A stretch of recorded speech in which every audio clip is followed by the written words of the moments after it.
Hello everyone, this is आकाश रांगलाले और आप सभी का स्वागत है आपके अपने चैनल पे जिसका नाम है मैग्नेट ब्रेन्स हिंदी, जहां पर आपको मिलती है क्वालिटी एजुकेशन बिल्कुल फ्री ऑफ कॉस्ट। स्टूडेंट्स, मैं आप लोगों को पढ़ा रहा हूं कक्षा 10वीं की रसायन विज्ञान, जिसमें हम लोग पढ़ रहे हैं हमारा पहला पार्ट जिसका नाम है रासायनिक अभिक्रियाएं और समीकरण, जिसमें लास्ट दो क्लासेस में हमने ये देखा था कि इस चैप्टर के दो इंपॉर्टेंट पार्ट कौन से। तो भाई पहला था आपका रासायनिक अभिक्रियाएं और समीकरण को संतुलित कैसे करते हैं। दूसरा हमने देखा था कि जो रासायनिक अभिक्रियाएं होती हैं उनके मुख्य रूप से कौन से प्रकार होते हैं।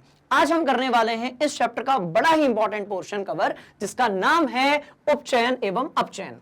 मतलब ये कि सिर्फ ये कक्षा 10वीं का एक टॉपिक नहीं है स्टूडेंट्स, इसमें छुपे हुए हैं अभिक्रियाओं के अंदर होने वाले सारे के सारे कॉन्सेप्ट्स, और ये सब कुछ आपको काम आने वाला है कक्षा 11वीं और कक्षा 12वीं में भी, यदि आप विज्ञान संकाय लेते हैं तो। बात समझ में आ गई? तो जल्दी से एक काम करते हैं, देख लेते हैं हमने कौन सी चीजों को देख लिया था और आज हम कौन सी चीज कवर करने वाले हैं। तो देखो, अभी तक की जो कहानी है उसमें हमने देखा था कि रासायनिक अभिक्रियाएं क्या होती हैं, रासायनिक समीकरण क्या होते हैं, और हमने देखा था रासायनिक अभिक्रियाओं के प्रकार। अच्छा, यदि आपने ये सारी चीजें नहीं देखी हैं इस कॉन्सेप्ट के पहले, तो आप प्लीज वहां पर जाइए और इस वाले वीडियो को बढ़िया तरीके से देख लीजिए। पर यदि आपने ये सारी चीजें देख ली हैं, आपका सारा कॉन्सेप्ट क्लियर है, तो मैं आपको लेकर चलता हूं इसके लास्ट पार्ट में इस चैप्टर के, जिसमें हम देखने वाले हैं मुख्य रूप से ये सभी चीजें। मतलब ये कि आज हम सीखेंगे रेडॉक्स अभिक्रिया क्या होती है, साथ में हम ये सीखेंगे भैया ऑक्सीकरण संख्या जो है ये किस चिड़िया का नाम है। कुछ इसी तरीके से हम समझने वाले हैं संक्षारण और विकृत गंधिता और अवक्षेपण भी। ठीक, हम देखेंगे कि आपकी जो रेडॉक्स अभिक्रिया होती है उसमें उपचयन क्या होता है, अपचयन क्या होता है, जो कि बेसिकली हमारी आज की क्लास की थीम है। और साथ में हम ये जानेंगे कि जो अभिक्रियाएं होती हैं वो कब ऊष्माक्षेपी होती हैं और कब ऊष्माशोषी होती हैं। बात समझ में आ गई? तो इन्हीं चीजों के साथ आज की जो क्लास है हम उसको स्टार्ट करते हैं। अब बढ़िया तरीके से ये वाला जो पार्ट है, क्योंकि इधर वाला तो हम पढ़ चुके हैं स्टूडेंट्स, ये वाला जो पार्ट है उसको अपनी कॉपी में आप नोट कर लीजिए। बात समझ में आ गई? और देखिए, अब हम करने जा रहे हैं भाई इस चैप्टर का शुरुआत, और स्टार्टिंग में हम देख रहे हैं कौन सी चीजें, तो भाई उपचयन और अपचयन। अब सवाल पैदा होता है कि सर संयोजन देख लिया, वियोजन देख लिया, इसके बाद विस्थापन अभिक्रिया देख ली, विस्थापन अभिक्रिया देख ली, अब ये उपचयन और अपचयन ये कौन सी चीज है। तो ध्यान से देखो, क्या होता है कि हमारे आसपास बहुत सारी ऐसी अभिक्रियाएं होती हैं जिनमें ऑक्सीजन होता है, जिनमें हाइड्रोजन होता है, नाइट्रोजन होता है, कार्बन होता है, बहुत सारी चीजें होती हैं। तो इनमें क्या है, मुख्य प्रकार से कुछ अभिक्रियाएं होती हैं और उनको हम कहते हैं उपचयन और अपचयन। पर ये कहानी क्या है, इसको समझने के लिए मैं आपको लेकर चलता हूं यहां पर। ठीक है, अब ध्यान से देखो, तो हमारे आसपास होने वाली अभिक्रियाओं में यदि इनमें से कुछ होता है तो हम उसको कहते हैं उपचयन या फिर अपचयन। अब ध्यान से देखिएगा भाई, उपचयन क्या है, तो देखो अब आपकी जो उपचयन है वो क्या है। तो देखिए, उपचयन को हम ऑक्सीकरण भी कहते हैं, इसका एक और नाम आपका ऑक्सीडेशन भी है। अब इसमें होता क्या है वो समझ लेते हैं। तो ध्यान से देखिए, किसी अभिक्रिया से यदि ऑक्सीजन अंदर आ रही है, किसी भी अभिक्रिया में किसी भी यौगिक के साथ या तत्व के साथ यदि ऑक्सीजन जुड़ रही है तो वो क्या होगी आपकी, वो होगी आपकी उपचयन।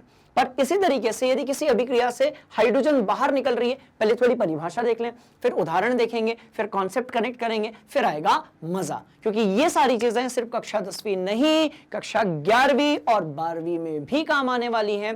तो आप इस वीडियो को, जिसमें हम रेडॉक्स अभिक्रिया यानी कि उपचयन और अपचयन समझने वाले हैं, आप अपने सीनियर्स और अपने बड़े भैया दीदी को भी रिकमेंड कर सकते हैं। बात समझ में आ गई? तो अब देखो, तो सबसे पहले देख लेते हैं भाई उपचयन या ऑक्सीकरण क्या है। तो उपचयन या ऑक्सीकरण है ऑक्सीजन का अंदर आ जाना। मतलब ये कि यदि ऐसी कोई अभिक्रिया हो रही है जिसमें ऑक्सीजन जो है वो किसी तत्व या यौगिक से जुड़ रहा है, तो आप उसको क्या बोलेंगे, आप बोलेंगे उपचयन। कुछ इसी तरीके से हाइड्रोजन का बाहर निकलना क्या होगा, आपका उपचयन होगा।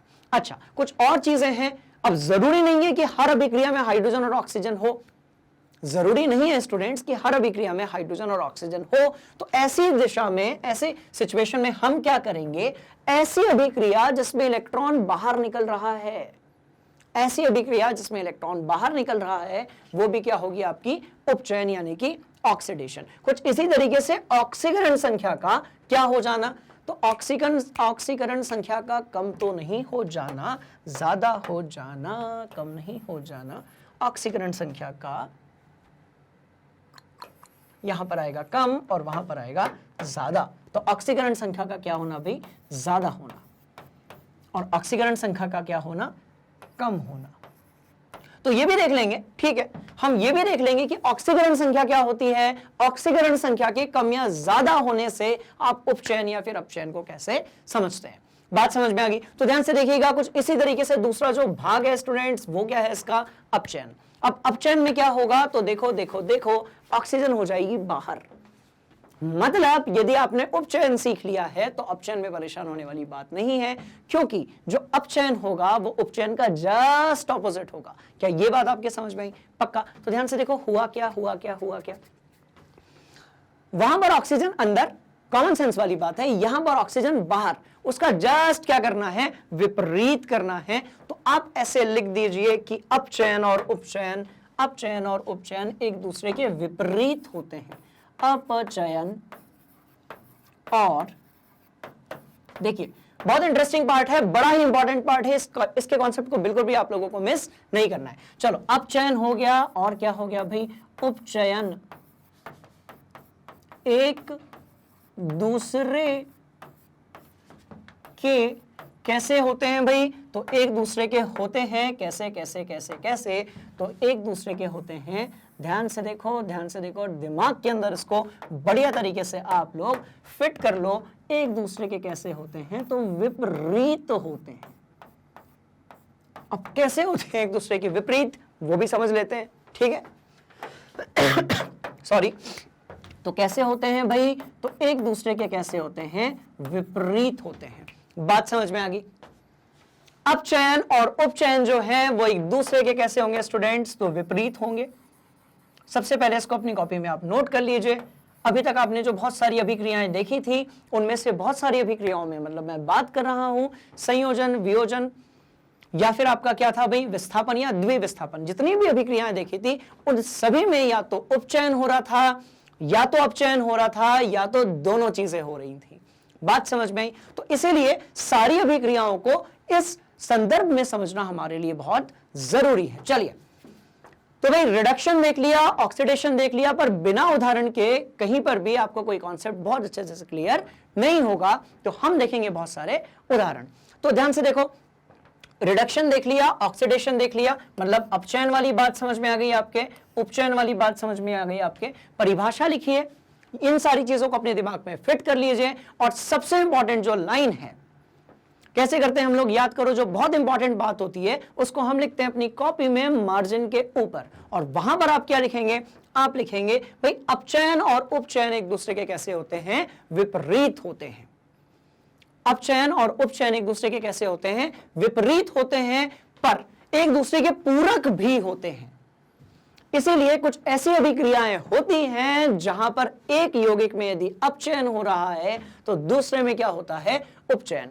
मतलब जिन अभिक्रियाओं में अपचयन और उपचयन एक साथ होगा, ऑक्सीडेशन और रिडक्शन एक साथ होगा, ऐसी अभिक्रियाओं को हम कहेंगे कौन सी चीज, तो हम कहेंगे रेडॉक्स अभिक्रिया।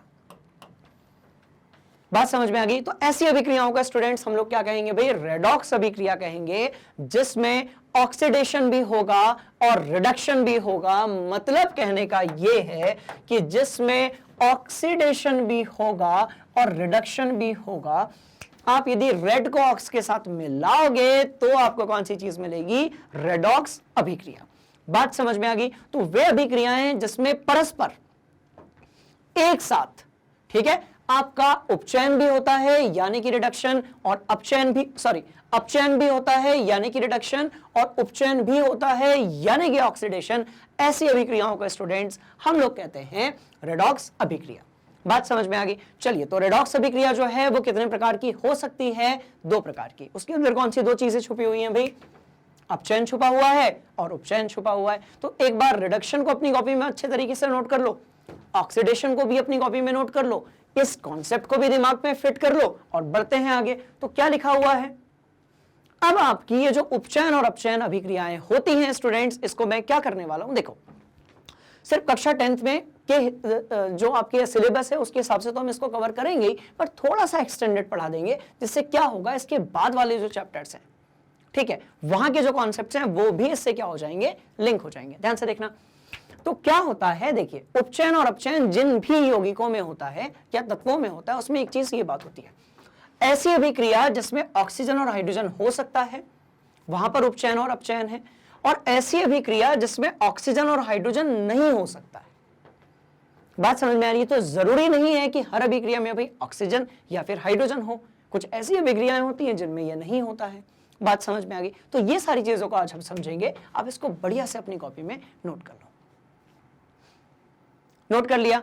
अब हम क्या देखेंगे कि आपका जो उपचयन और अपचयन है वो ऐसी अभिक्रियाओं की बात करेंगे जिसमें आपका ऑक्सीजन और हाइड्रोजन है, ठीक है। तो अपने दिमाग में दो चीज फिट कर लीजिए, ऑक्सीजन बाहर मतलब अपचयन, हाइड्रोजन अंदर मतलब अपचयन। कुछ इसी तरीके से ऑक्सीजन अंदर मतलब उपचयन, हाइड्रोजन बाहर मतलब भी उपचयन। तो ये ऊपर वाले जो दो भाग हैं इसको लेकर अब मैं कुछ कॉन्सेप्ट जो है वो आपके दिमाग के अंदर फिट करने वाला हूं। बड़े ध्यान से इस कॉन्सेप्ट को आप सभी जो है वो सुनिएगा स्टूडेंट्स, ठीक है। चलो ध्यान से देखो, ध्यान से देखो, ध्यान से देखो। अपचयन समझेंगे, उपचयन समझेंगे, किसके संदर्भ में, ऑक्सीजन के संदर्भ में और हाइड्रोजन के संदर्भ में। तो ध्यान से देखिए, एक उदाहरण लेते हैं, ठीक है। अब भाई एक तरफ लिखा हुआ है आपका अपचयन और एक तरफ लिखा हुआ है आपका उपचयन, क्या कहते हो, ठीक है। अब अपचयन कहता है कि हाइड्रोजन जुड़ेगा, हाइड्रोजन को हम लोग H2 से रिप्रेजेंट करेंगे स्टूडेंट्स। तो ये कहेगा कि हाइड्रोजन जो है वो जुड़ रहा है। उपचयन कहेगा कि हाइड्रोजन जो है वो बाहर निकल रहा है, ठीक है। कुछ इसी तरीके से आपका जो अपचयन है वो ये कहेगा कि ऑक्सीजन जो है वो बाहर निकल रहा है, और यहां पर लिखा हुआ है कि जो ऑक्सीजन है वो क्या हो रहा है भाई, तो वो जुड़ रहा है।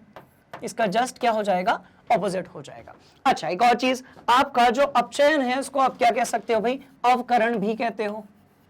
देखो इसके पहले बताया था मैंने, ये देखो कहां गया, ये देखो अवकरण भी कहते हो, ठीक है। अब देखो, और इसको क्या कहते हो, तो ऑक्सीकरण कहते हो। तो इंटरेस्टिंग है और भयंकर इजी है, इसलिए परेशान होने की कोई जरूरत नहीं है स्टूडेंट्स। ध्यान से देखिए, तो उपचयन की परिभाषा देख ली, किसके संदर्भ में देख रहे हैं, तो ध्यान से देखो, इस पूरे कॉन्सेप्ट को हम समझेंगे दो बार। एक बार हम ऐसी अभिक्रियाओं के लिए जिसमें ऑक्सीजन हाइड्रोजन है, दूसरी बार हम ऐसी अभिक्रियाओं के लिए जिसमें ऑक्सीजन हाइड्रोजन नहीं है, ठीक है। चलो अब देखो, हो गया, दिमाग के अंदर फिट हो गया। अब लेते हैं उदाहरण। क्या लेंगे, उदाहरण लेंगे। कैसे लेंगे, तो ध्यान से देखो, Cl2 को आपने जोड़ा किसके साथ में, H2 के साथ में। क्लोरीन को आपने जोड़ा H2 के साथ में और आपको क्या मिला भाई, आपको हाइड्रोक्लोरिक अम्ल मिला। सिंपल सी चीज है। अब क्या हुआ, ध्यान से देखिए यहां पर क्या हुआ, तो यहां पर आपका क्लोरीन में हाइड्रोजन जुड़ गया, क्लोरीन में हाइड्रोजन जुड़ गया। ध्यान से देखिएगा, है ना। तो हम कैसे लिखेंगे, इसमें हाइड्रोजन क्या हो गया, जुड़ गया।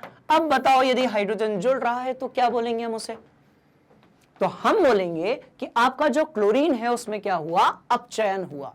जो क्लोरीन है स्टूडेंट्स उसमें क्या हुआ, अपचयन हुआ। तो इसका मतलब ये निकल कर आया कि Cl2 का क्या हुआ भाई, Cl2 का हुआ अवकरण। Cl2 का क्या हुआ, अवकरण। इसी अवकरण को हम क्या कहते हैं, अपचयन। तो Cl2 का हुआ अवकरण, यानी कि क्या हुआ स्टूडेंट्स, अपचयन हुआ।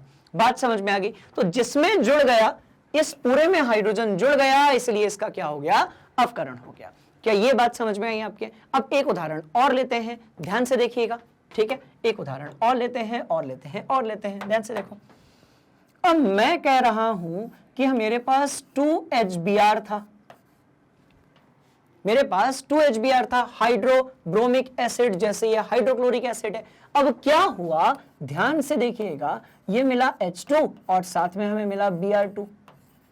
तो यदि मैं आपसे पूछूं कि इसमें हुआ क्या, तो आप बताएंगे सबसे पहले कि सर देखिए, इसमें ना हाइड्रोजन बाहर निकल गया HBr से, बिल्कुल बाहर निकल गया। अब यदि हाइड्रोजन बाहर निकल गया तो मैं कैसे कहूंगा, यहां से हाइड्रोजन क्या हुआ, बाहर आ गया। अब बच्चों क्या कहते हो, क्या कहते हो, हाइड्रोजन बाहर आ चुका है। इस अभिक्रिया को हम क्या कहेंगे भाई, उपचयन कहेंगे। इसका मतलब ये कि इसका क्या हुआ, इसका हो गया आपका उपचयन। अच्छा, एक और चीज देखो, इसमें ऑक्सीजन का कोई लेना देना नहीं है, कहीं पर कोई ऑक्सीजन नहीं है। कहने का मतलब ये है कि 10वीं क्लास में जो बच्चे होते हैं वो 2-3 चीजें रट लेते हैं। सर अपचयन होगा तो हाइड्रोजन जुड़ेगा, उपचयन होगा तो ऑक्सीजन जुड़ेगा, या फिर अपचयन होगा तो ऑक्सीजन बाहर निकलेगा, और उपचयन होगा, बड़ा कंफ्यूजिंग है राइट, और उपचयन होगा तो आपका जो है हाइड्रोजन बाहर निकलेगा, अपचयन होगा तो ऑक्सीजन बाहर निकलेगा, ऐसे ना। पर देखो सिर्फ उतने से काम चलने वाला नहीं है, क्योंकि कभी कभी एग्जामिनेशन में ऐसी चीजें या ऐसी अभिक्रियाएं पूछ ली जाती हैं जिसमें ऑक्सीजन और हाइड्रोजन होता भी है और नहीं भी होता है। तो ध्यान से देखो, तो जब H2 जुड़ा था तो आपने कहा उपचयन यानी कि अवकरण। कुछ इसी तरीके से जब H2 बाहर निकल गया, तो जब बाहर निकल गया, क्यों निकला बाहर, क्योंकि उसका क्या हुआ, उपचयन हुआ, यानी कि ऑक्सीकरण हुआ। इसका क्या हुआ स्टूडेंट्स, ऑक्सीकरण हुआ। क्या ये वाली कहानी आपके समझ में आ गई, कोई दिक्कत वाली बात नहीं है। तो देखिए, बिना ऑक्सीजन के हमने दो अलग अलग अभिक्रियाओं में किस चीज को समझा, उपचयन को समझा और अपचयन को समझा। क्लियर, कोई दिक्कत वाली बात नहीं है। चलो नोट कर लो। ठीक, तो ऊपर वाली अभिक्रिया में क्या हुआ भाई, उपचयन हुआ। नीचे वाली अभिक्रिया में क्या हुआ, तो अपचयन हुआ। हाइड्रोजन का जुड़ना क्या है, अपचयन है। ऑक्सीजन का जुड़ना क्या है, उपचयन है। हाइड्रोजन का बाहर निकलना क्या है, उपचयन है। बात समझ में आ गई, कोई दिक्कत वाली बात नहीं है। बढ़िया से इसको आप नोट कीजिए। स्टूडेंट्स क्या कहते हो, 2-3 और उदाहरण ले लेते हैं और इस कॉन्सेप्ट को इस तरीके से तगड़ा कर लेते हैं कि जब आप कक्षा 11वीं-12वीं में भी विज्ञान संकाय लेते हैं तो वहां पर भी आपको कोई परेशानी नहीं जाएगी, क्योंकि ये जो कॉन्सेप्ट है इससे आप समझ सकते हैं किसी भी रिएक्शन को। क्लियर, चलो हो गया, कोई दिक्कत वाली बात नहीं है। मैं इस वाले भाग को मिटा रहा हूं, ठीक है। चलो, इस वाले भाग को मैंने मिटा दिया है। हम 2-3 उदाहरण और लेंगे स्टूडेंट्स, ठीक है ना, ध्यान से देखो। अब एक काम करते हैं, ऐसे उदाहरण लेते हैं जिसमें बात हो रही है ऑक्सीजन की, ऐसे उदाहरण लेते हैं जिसमें बात हो रही है ऑक्सीजन की। देखिए, अभी तक हमने रेडॉक्स अभिक्रिया की बात नहीं की है, मतलब हम ऐसी अभिक्रियाएं देख रहे हैं जिसमें या तो उपचयन हो रहा है या फिर अपचयन हो रहा है। अब देखो ध्यान से, देखो अब भाई मैं कह रहा हूं Mg जो है वो ऑक्सीजन के साथ मिलकर बना रहा है 2MgO। अब आप एक चीज गौर से देखिए, सारी चीजें आपस में कितनी ज्यादा कनेक्टेड हैं। सबसे पहली बात तो ये कि मैग्नीशियम में, तो देखो इसमें क्या जुड़ रहा है भाई, तो इसमें जो है ऑक्सीजन जुड़ रहा है। तो जिसमें ऑक्सीजन जुड़ रहा है मतलब ये कि उसका क्या हो रहा है, उपचयन। तो हम लिख सकते हैं मतलब इसका क्या हुआ भाई, इसका मतलब मैग्नीशियम का, मतलब मैग्नीशियम का क्या हुआ, मैग्नीशियम का उपचयन हुआ। क्या कहानी समझ में आई? देखो ऑक्सीजन जुड़ रहा है बच्चों, ऑक्सीजन क्या हो रहा है, जुड़ रहा है, तो मैग्नीशियम का क्या हुआ, उपचयन हुआ। बात समझ में आ गई, मैग्नीशियम का हो गया उपचयन। अच्छा, मैं आपसे यदि पूछूं कि अभिक्रिया का प्रकार क्या है, तो क्योंकि आप सब लोगों ने पढ़ लिया है तो आप क्या बताएंगे, सर देखिए 2 अभिकारक हैं और 1 उत्पाद है, इसका मतलब यह हुआ कि यह एक प्रकार की कैसी अभिक्रिया होगी, संयोजन अभिक्रिया होगी। 2 अभिकारक हैं और एक ही प्रकार का उत्पाद बन रहा है, तो कैसी होगी भाई, संयोजन अभिक्रिया होगी। बिल्कुल सही बात है।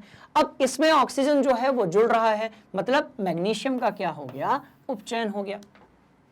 क्या बात समझ में आ गई? पक्का। तो मैग्नीशियम का क्या हो गया स्टूडेंट्स, उपचयन हो गया। अब हम मान लेते हैं इसकी ऑपोजिट अभिक्रिया, है ना, कोई भी ऑपोजिट ले लेते हैं, ठीक है। सॉरी, तो कौन सी अभिक्रिया लें, ऐसी अभिक्रिया जिसमें से ऑक्सीजन बाहर निकल रहा है, जिसमें से ऑक्सीजन बाहर निकल रहा है। तो क्या किया गया, ध्यान से देखो, ये लिया गया ZnO और इसकी अभिक्रिया कराई गई कार्बन से। तो क्या हुआ, ध्यान से देखिएगा, इस अभिक्रिया में अब छुपा हुआ है कॉन्सेप्ट। कैसे छुपा हुआ है बताता हूं, ठीक है। तो इस अभिक्रिया में से क्या हुआ, आपने लिखा Zn और यहां पर लिखा स्टूडेंट CO। अब बताओ हुआ क्या, जो ZNO है उससे क्या बाहर निकल गया, आपका ऑक्सीजन बाहर निकल गया। मतलब यहां से ऑक्सीजन बाहर निकल रहा है, यहां से ऑक्सीजन जो है वो बाहर निकल रहा है स्टूडेंट्स। अब यदि ऑक्सीजन बाहर निकल रहा है, बाहर निकल रहा है, क्यों बाहर निकल रहा है, तो वो होगा आपका उपचयन। तो ये कौन सी चीज होगी, तो स्टूडेंट्स ये होगा क्या भाई, ऑक्सीजन बाहर निकल रहा है ना, सॉरी उपचयन नहीं अपचयन। बड़ा कंफ्यूजिंग है, बात समझ में आ रही है। तो ऑक्सीजन बाहर निकल रहा है तो क्या होगा, वो अपचयन होगा, यानी कि और क्या कह सकते हो आप उसे, अपकरण कह सकते हो। क्लियर। तो ध्यान से देखो, ध्यान से देखो, ध्यान से देखो, तो ऑक्सीजन का बाहर होना क्या कहला रहा है, अपचयन। पर क्या आपने एक चीज गौर की कि वो जो ऑक्सीजन है वो किसी चीज में जुड़ भी रहा है। ऑक्सीजन जो है वो कार्बन के साथ क्या हो रहा है स्टूडेंट्स, जुड़ रहा है। कहने का मतलब ये हुआ कि यहां पर देखो, इसमें इसमें इसमें इसमें जो है ऑक्सीजन क्या हो रहा है भाई, जुड़ रहा है। अच्छा एक और चीज, इस O2 का मतलब ऑक्सीजन से है, आप उसको O2 जो अणु है वो ना समझें, उसका मतलब ऑक्सीजन से, ठीक है। तो इसमें ऑक्सीजन क्या हो रहा है, जुड़ रहा है। ऑक्सीजन जुड़ रहा है मतलब इसका उपचयन हो रहा है। कुछ समझ में आया, पक्का पक्का। तो अब ध्यान से देखिए, तो यदि हम दोनों अभिक्रियाओं को बड़े गौर से देखेंगे तो हमें क्या पता चलेगा, कितना आसान तो है ये। हमें ये पता चलेगा इस वाली अभिक्रिया से, ठीक है, क्या पता चलेगा भाई, इसमें ऑक्सीजन जुड़ रहा है तो हम बोलेंगे कि Mg में ऑक्सीजन जुड़ रहा है तो Mg का उपचयन हुआ। तो Mg का क्या हुआ स्टूडेंट्स, उपचयन हुआ। बात समझ में आ गई। कुछ इसी तरीके से यदि हम उस अभिक्रिया की बात करेंगे तो क्या हो रहा है भाई, ZNO से बाहर निकल रहा है, तो आप कैसे लिखोगे, कैसे लिखोगे, कैसे लिखोगे, तो आप लिखोगे ZNO का, क्योंकि ऑक्सीजन बाहर निकल रहा है तो ZNO का अपचयन हुआ। ZNO का क्या हुआ, अपचयन हुआ। तो कहानी कितनी सिंपल है, कहानी कितनी सिंपल है। आपको सिर्फ क्या याद रखना है, ऑक्सीजन जुड़ रहा है या नहीं जुड़ रहा, हाइड्रोजन जुड़ रहा है या फिर बाहर निकल रहा है। बात समझ में आ गई। तो ZNO का क्या हुआ, अपचयन हुआ। पर कार्बन में आकर क्या जुड़ गया भाई, ऑक्सीजन जुड़ गया, तो कार्बन का क्या हो गया, उपचयन हो गया। तो कैसे लिखोगे, कैसे लिखोगे, ध्यान से देखो, तो कार्बन का उपचयन हुआ। कुछ समझ में आया। चलिए, तो ऊपर वाली जो अभिक्रिया थी उसमें परस्पर, ध्यान से देखना, ऊपर वाली जो अभिक्रिया थी स्टूडेंट्स उसमें क्या हुआ, उसमें अपचयन भी हुआ और उपचयन भी हुआ। नीचे वाली जो अभिक्रिया थी इसमें सिर्फ क्या हुआ, ऑक्सीकरण हुआ, यानी कि उपचयन हुआ। तो ये सिर्फ उपचयन अभिक्रिया है, जबकि ऊपर वाली जो अभिक्रिया है वो कैसी है, क्योंकि उसमें अपचयन भी हो रहा है और एक अभिकारक का अपचयन हो रहा है और एक अभिकारक का उपचयन हो रहा है। कहने का मतलब यह है कि यदि एक ही अभिक्रिया में दोनों चीजें हो रही हैं तो ऐसी अभिक्रिया को हम क्या बोलते हैं, हम बोलते हैं ऐसी अभिक्रिया को रेडॉक्स अभिक्रिया। कुछ समझ में आया, तो इसको हम क्या बोलेंगे स्टूडेंट्स, रेडॉक्स अभिक्रिया। इजी या मुश्किल, पक्का पक्का। तो वो जो रिएक्शन है ऊपर वाली उसमें क्या हो रहा है भाई, दोनों चीजें हो रही हैं, रिडक्शन भी हो रहा है, ऑक्सीडेशन भी हो रहा है। नीचे वाली जो अभिक्रिया है उसमें सिर्फ क्या हो रहा है, ऑक्सीडेशन हो रहा है, यानी कि आपका उपचयन हो रहा है। बात समझ में आ गई। तो ये अभिक्रिया अलग है, ऊपर वाली अभिक्रिया अलग है। क्लियर। चलो इसको बढ़िया तरीके से नोट कर लो। कर लिया, ठीक है। कोई दिक्कत वाली बात यदि है तो आप प्लीज कमेंट बॉक्स में पूछ लें, क्योंकि ये सिर्फ आपके सिलेबस का एक पार्ट नहीं है स्टूडेंट्स। ये मैं बार बार बता रहा हूं, कक्षा 11वीं में 12वीं में बहुत काम आने वाला है। इसके बाद के जो 3-4 चैप्टर्स आपके केमिस्ट्री के हैं वहां पर भी ये चीज बड़ी इंपॉर्टेंट है और काम आने वाली है। ठीक है, चलो। तो यदि आपने इसको नोट कर लिया तो हम आपको रूबरू करवाते हैं कुछ और चीजों के साथ में। ठीक है, अब ध्यान से देखना, अब ध्यान से देखना, क्या यहां पर मैग्नीशियम का उपचयन हुआ है, ठीक है, और क्या यहां पर ZNO का अपचयन हुआ है, और क्या यहां पर कार्बन का उपचयन हुआ है। तो हम 2-3 शब्दावली जो है वो उसमें और जोड़ देते हैं। ठीक है, चलो इसको मिटाते हैं। सबसे पहले तो ये चीज अब आपके दिमाग में फिट हो गई है, तो एक काम करते हैं, इस पूरे को ही मिटाते हैं, फ्रेश। क्लियर। अब देखो, अब देखो, अब देखो, अब देखो, मजेदार चीज है। अब हम कौन सी चीजें समझेंगे। अब हम ये 5 शब्द जो है उस पर फोकस करेंगे।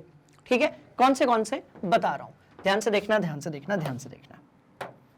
ये जो 5 शब्द है इस पर हम फोकस करने वाले हैं, और ये शब्द कौन से हैं भाई, तो ध्यान से देखना। अरे इसको तो मैं बना ही लूंगा, देखो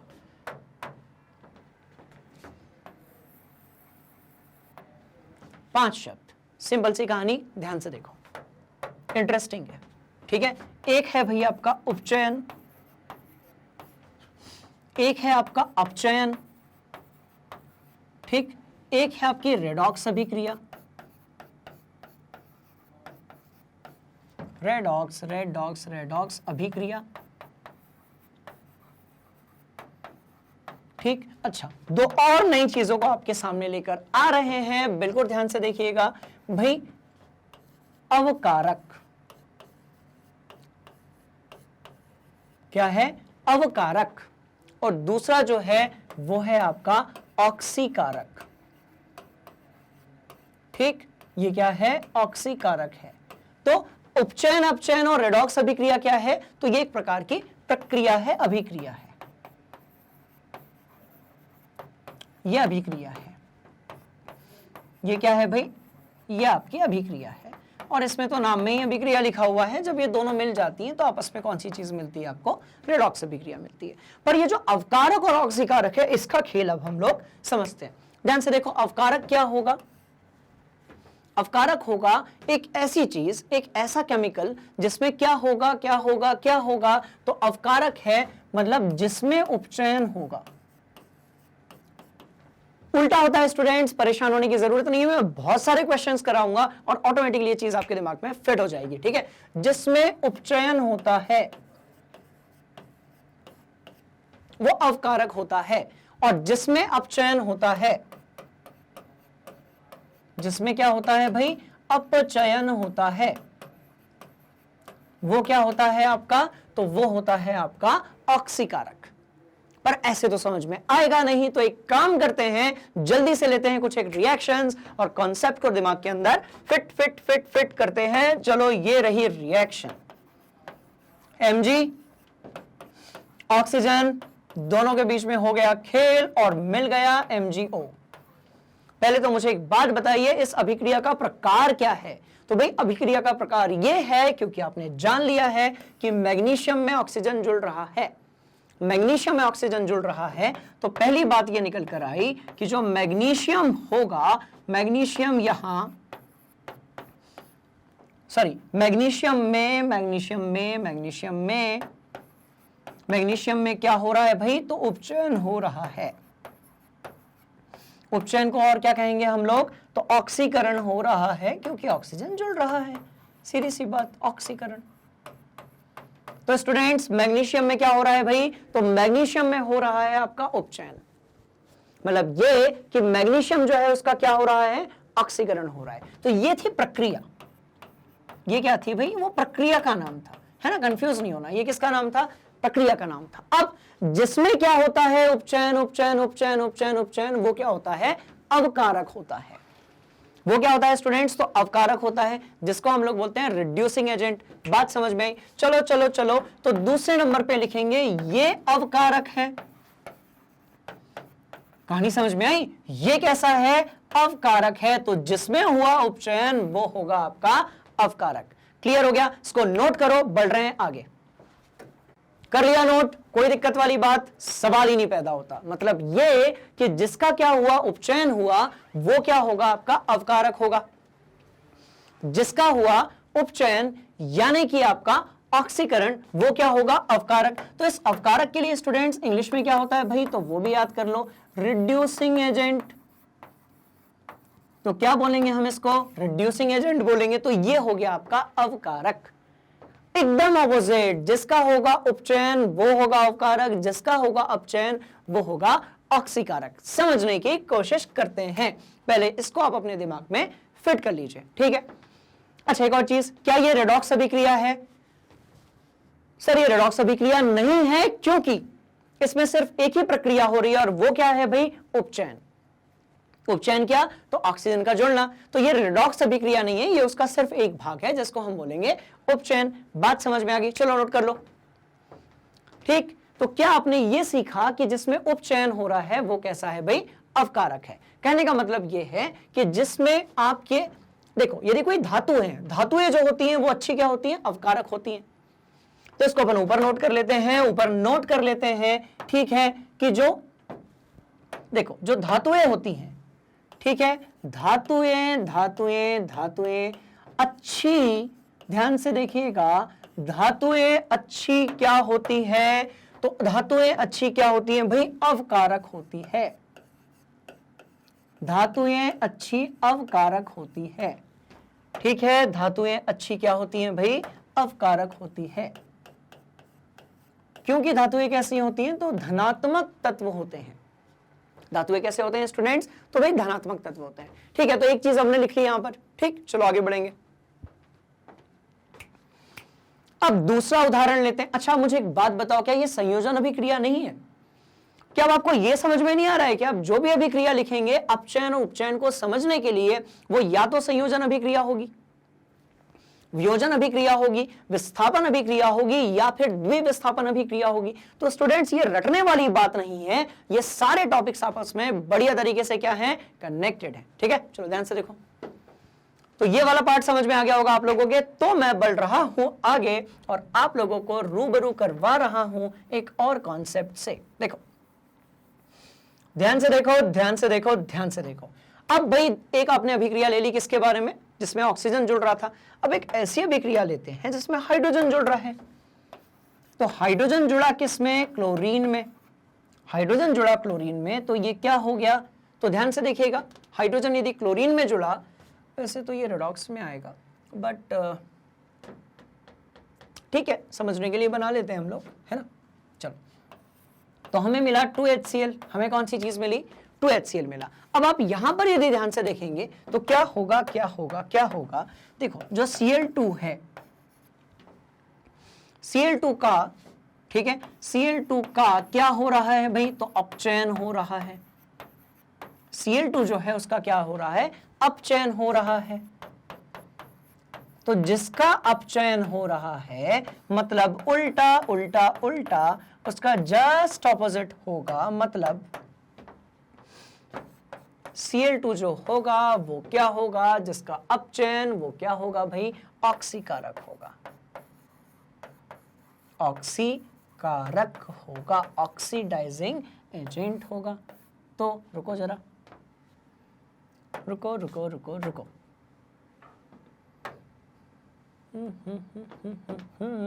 तो ये क्या होगा आपका, तो ध्यान से देखिएगा भाई, ये होगा आपका, अच्छा ये जगह आएगी नहीं, मुझे खुद बनाना पड़ेगा, रुको एक मिनट, मैं खुद ही बना लेता हूँ, कोई दिक्कत वाली बात नहीं है स्टूडेंट्स। ठीक है, चलो ध्यान से देखो। तो क्या होगा, ऑक्सी ऑक्सी ऑक्सी, क्या होगा जल्दी बताओ, तो ये होगा ऑक्सीडाइजिंग एजेंट। कुछ समझ में आया? जिसका क्या होगा स्टूडेंट, जिसका होगा अपचयन वो होगा ऑक्सीकारक। वो क्या होगा स्टूडेंट्स, तो वो होगा बेटा ऑक्सीकारक। ठीक, एकदम मुश्किल वाली बात नहीं है, एकदम आसान है। ठीक है, चलो तो ध्यान से देखो। तो इससे हमने ये कंक्लूड किया कि जो अधातुएं होती हैं, सामान्यतः ऐसा नहीं होता है, क्योंकि आप किसी के संदर्भ में जब लेते हैं तो बात बदल जाती है, बट सामान्यतः ऐसा होता है कि अधातुएं जो होती हैं वो अच्छी क्या होती हैं भाई, तो वो होती हैं अच्छी क्या, ऑक्सीकारक। क्या होती हैं, ऑक्सीकारक। कुछ समझ में आया आपके खेल, पक्का पक्का, चलो इसको भी नोट कर लो। तो अधातुएं क्या होती हैं, अच्छी ऑक्सीकारक होती हैं। धातुएं क्या होती है, अच्छी अवकारक होती है। बात समझ में आ गई, कोई दिक्कत वाली बात, सवाल ही नहीं पैदा होता। ठीक है, नोट कर लीजिए, हो गया। चलिए अब आगे बढ़ेंगे और 2-3 उदाहरण हम ले लेते हैं, ठीक है, जिससे हम इन पांचों शब्दों को एक साथ समझ लेते हैं। भाई 1 बाय 1 सबको समझ लिया, अब इन पांचों कॉन्सेप्ट्स को हम लोग स्टूडेंट्स एक साथ समझ लेते हैं। कैसे होगा, तो ध्यान से देखो, इस वाले भाग को मैं मिटा देता हूं। तो क्या आपको बात समझ में आ रही है? यदि आपको फिर भी कोई डाउट है तो आप जो है कमेंट बॉक्स में मुझसे पूछ लीजिएगा कि सर थोड़े और एग्जांपल दीजिए, या फिर सर आपकी स्पीड ज्यादा है या फिर स्पीड कम है। क्योंकि देखिए बच्चों, जो आपका मैग्नेट ब्रेन्स हिंदी है उसका ये उद्देश्य नहीं कि हमने एक वीडियो बनाकर यूट्यूब पे पटक दिया, अब बच्चों के वो समझ में आए या फिर नहीं आए। हम चाहते हैं कि कॉन्सेप्ट आपके दिमाग में फिट हो जाए, जिससे कि आप जब सवाल को पढ़ें तो तुरंत आपको कॉन्सेप्ट आए और आपको सवाल को रटने की जरूरत ना पड़े, आपको अपने आप जो है उसका आंसर बन जाए। दूसरी बात ये कि विज्ञान में जितनी भी चीजें उपयोग होती हैं उनका आपस में कनेक्शन होता है, इसलिए यदि वो कॉन्सेप्ट आपको क्लियर रहेगा तो दूसरे चैप्टर्स में भी आपको उसका फायदा मिलेगा। ठीक है, चलो चलो चलो चलो चलो चलो चलो आगे बढ़ेंगे। ठीक है, बातें कम करनी है और पढ़ाई ज्यादा करनी है स्टूडेंट्स। क्लियर हो गया? चलिए, तो अब एक उदाहरण ले लेते हैं और समझते हैं कि यहां पर क्या हो रहा है। ध्यान से देखो, तो देखो क्या हुआ। हमने कहा ZnO को हम मिलाएंगे कार्बन के साथ में और क्या होगा, और मिलेगा आपको Zn और साथ में क्या होगा, आपको मिलेगा CO। तो आप यदि ध्यान से देखेंगे तो यहां पर क्या हुआ, किसी चीज से ऑक्सीजन बाहर निकल रही है और किसी चीज पर ऑक्सीजन, किसी और दूसरे पर ऑक्सीजन जुड़ रही है। तो आप बताओ ऑक्सीजन किससे बाहर निकल रही है? ऑक्सीजन बाहर निकल रही है ZnO से। तो ZnO जो है उसमें से क्या हो रही है भाई, ऑक्सीजन बाहर। तो इसको हम 4 बिंदुओं में विभाजित कर देते हैं, पहला, दूसरा, तीसरा और चौथा। और ये इंपॉर्टेंट, बड़ा इंपॉर्टेंट, बढ़िया है ये एग्जांपल। तो यदि आपको ये पूरा कंफ्यूजन खत्म करना है तो इस वीडियो को, सॉरी इस वाले एग्जांपल को बड़े ध्यान से सुनिएगा। ठीक है, ये एक ही बार में, एक ही एग्जांपल जो है आपका पूरा का पूरा जो कॉन्सेप्ट है उसको क्या कर देगा, क्लियर। चलिए आगे बढ़ते हैं। एक्सट्रीमली सॉरी फॉर खांसी। चलो चलो चलो आगे बढ़ेंगे। अब देखो, अब बताओ मुझे ऑक्सीजन किससे बाहर निकली? तो ऑक्सीजन बाहर निकली ZnO से। तो जिससे ऑक्सीजन बाहर निकल रही है उसका क्या हो रहा है, अपचयन हो रहा है। क्या हो रहा है भाई? तो आप इसको कैसे लिखोगे? तो स्टूडेंट्स आप लिखोगे ZnO से ऑक्सीजन बाहर निकल रही है, तो ZnO का क्या हो रहा है भाई? तो इसका हो रहा है अपचयन।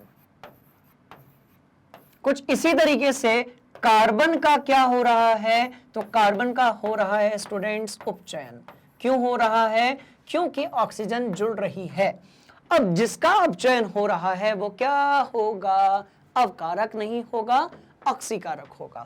ठीक है, तो इसका मतलब ये हुआ कि जो आपका ZnO है ये क्या होगा, अपचयन हो रहा है, इसलिए ऑक्सीकारक होगा। कुछ समझ में आया? एकदम उल्टा जो है वो आपको याद रखना है, कहानी सिंपल है। कुछ इसी तरीके से आपका जो कार्बन है वो क्या होगा, तो कार्बन ऑक्सीकारक। कार्बन में ऑक्सीजन जुड़ रहा है, ठीक है, तो उसका ऑक्सीकरण हो रहा है इसलिए अवकारक होगा। तो कार्बन क्या होगा स्टूडेंट्स? तो ये होगा अवकारक, होगी नहीं होगा, और ये भी होगा, और एक दिन पूरा कॉन्सेप्ट आपको भी क्लियर होगा। बात समझ में आ गई? चलो ध्यान से देख लो। अब आप मुझे एक बात बताओ, क्या इस अभिक्रिया में एक साथ अपचयन और उपचयन हो रहा है? यदि ऐसा है इसका मतलब क्या हुआ? सबसे इंपॉर्टेंट चीज, ये अभिक्रिया जो है मतलब ये अभिक्रिया, एक मिनट, मतलब क्योंकि दोनों चीजें हो रही हैं, मतलब ये अभिक्रिया जो ऊपर दी हुई है स्टूडेंट्स, ये कैसी होगी? तो ये अभिक्रिया कैसी होगी भाई? तो ये अभिक्रिया कैसी होगी? होगी रेडॉक्स। ये अभिक्रिया कैसी होगी? तो ये होगी रेडॉक्स। तो ये अभिक्रिया कैसी होगी? तो ये होगी रेडॉक्स अभिक्रिया। क्या कहते हो? कहानी समझ में आई? एकदम आसान, बढ़िया से देख लो, कोई डाउट है पूछ लो। जब तक सारे कॉन्सेप्ट्स को बढ़िया तरीके से आपके दिमाग के अंदर नहीं फिट कर देंगे, हम भी मानने वाले नहीं है स्टूडेंट्स। ठीक है, तो ध्यान से देख लीजिएगा, बड़ी सिंपल सी स्टोरी है। जिसका हुआ अपचयन वो होगा ऑक्सीकारक। कहां लिखा है? वो लिखा है उधर उधर।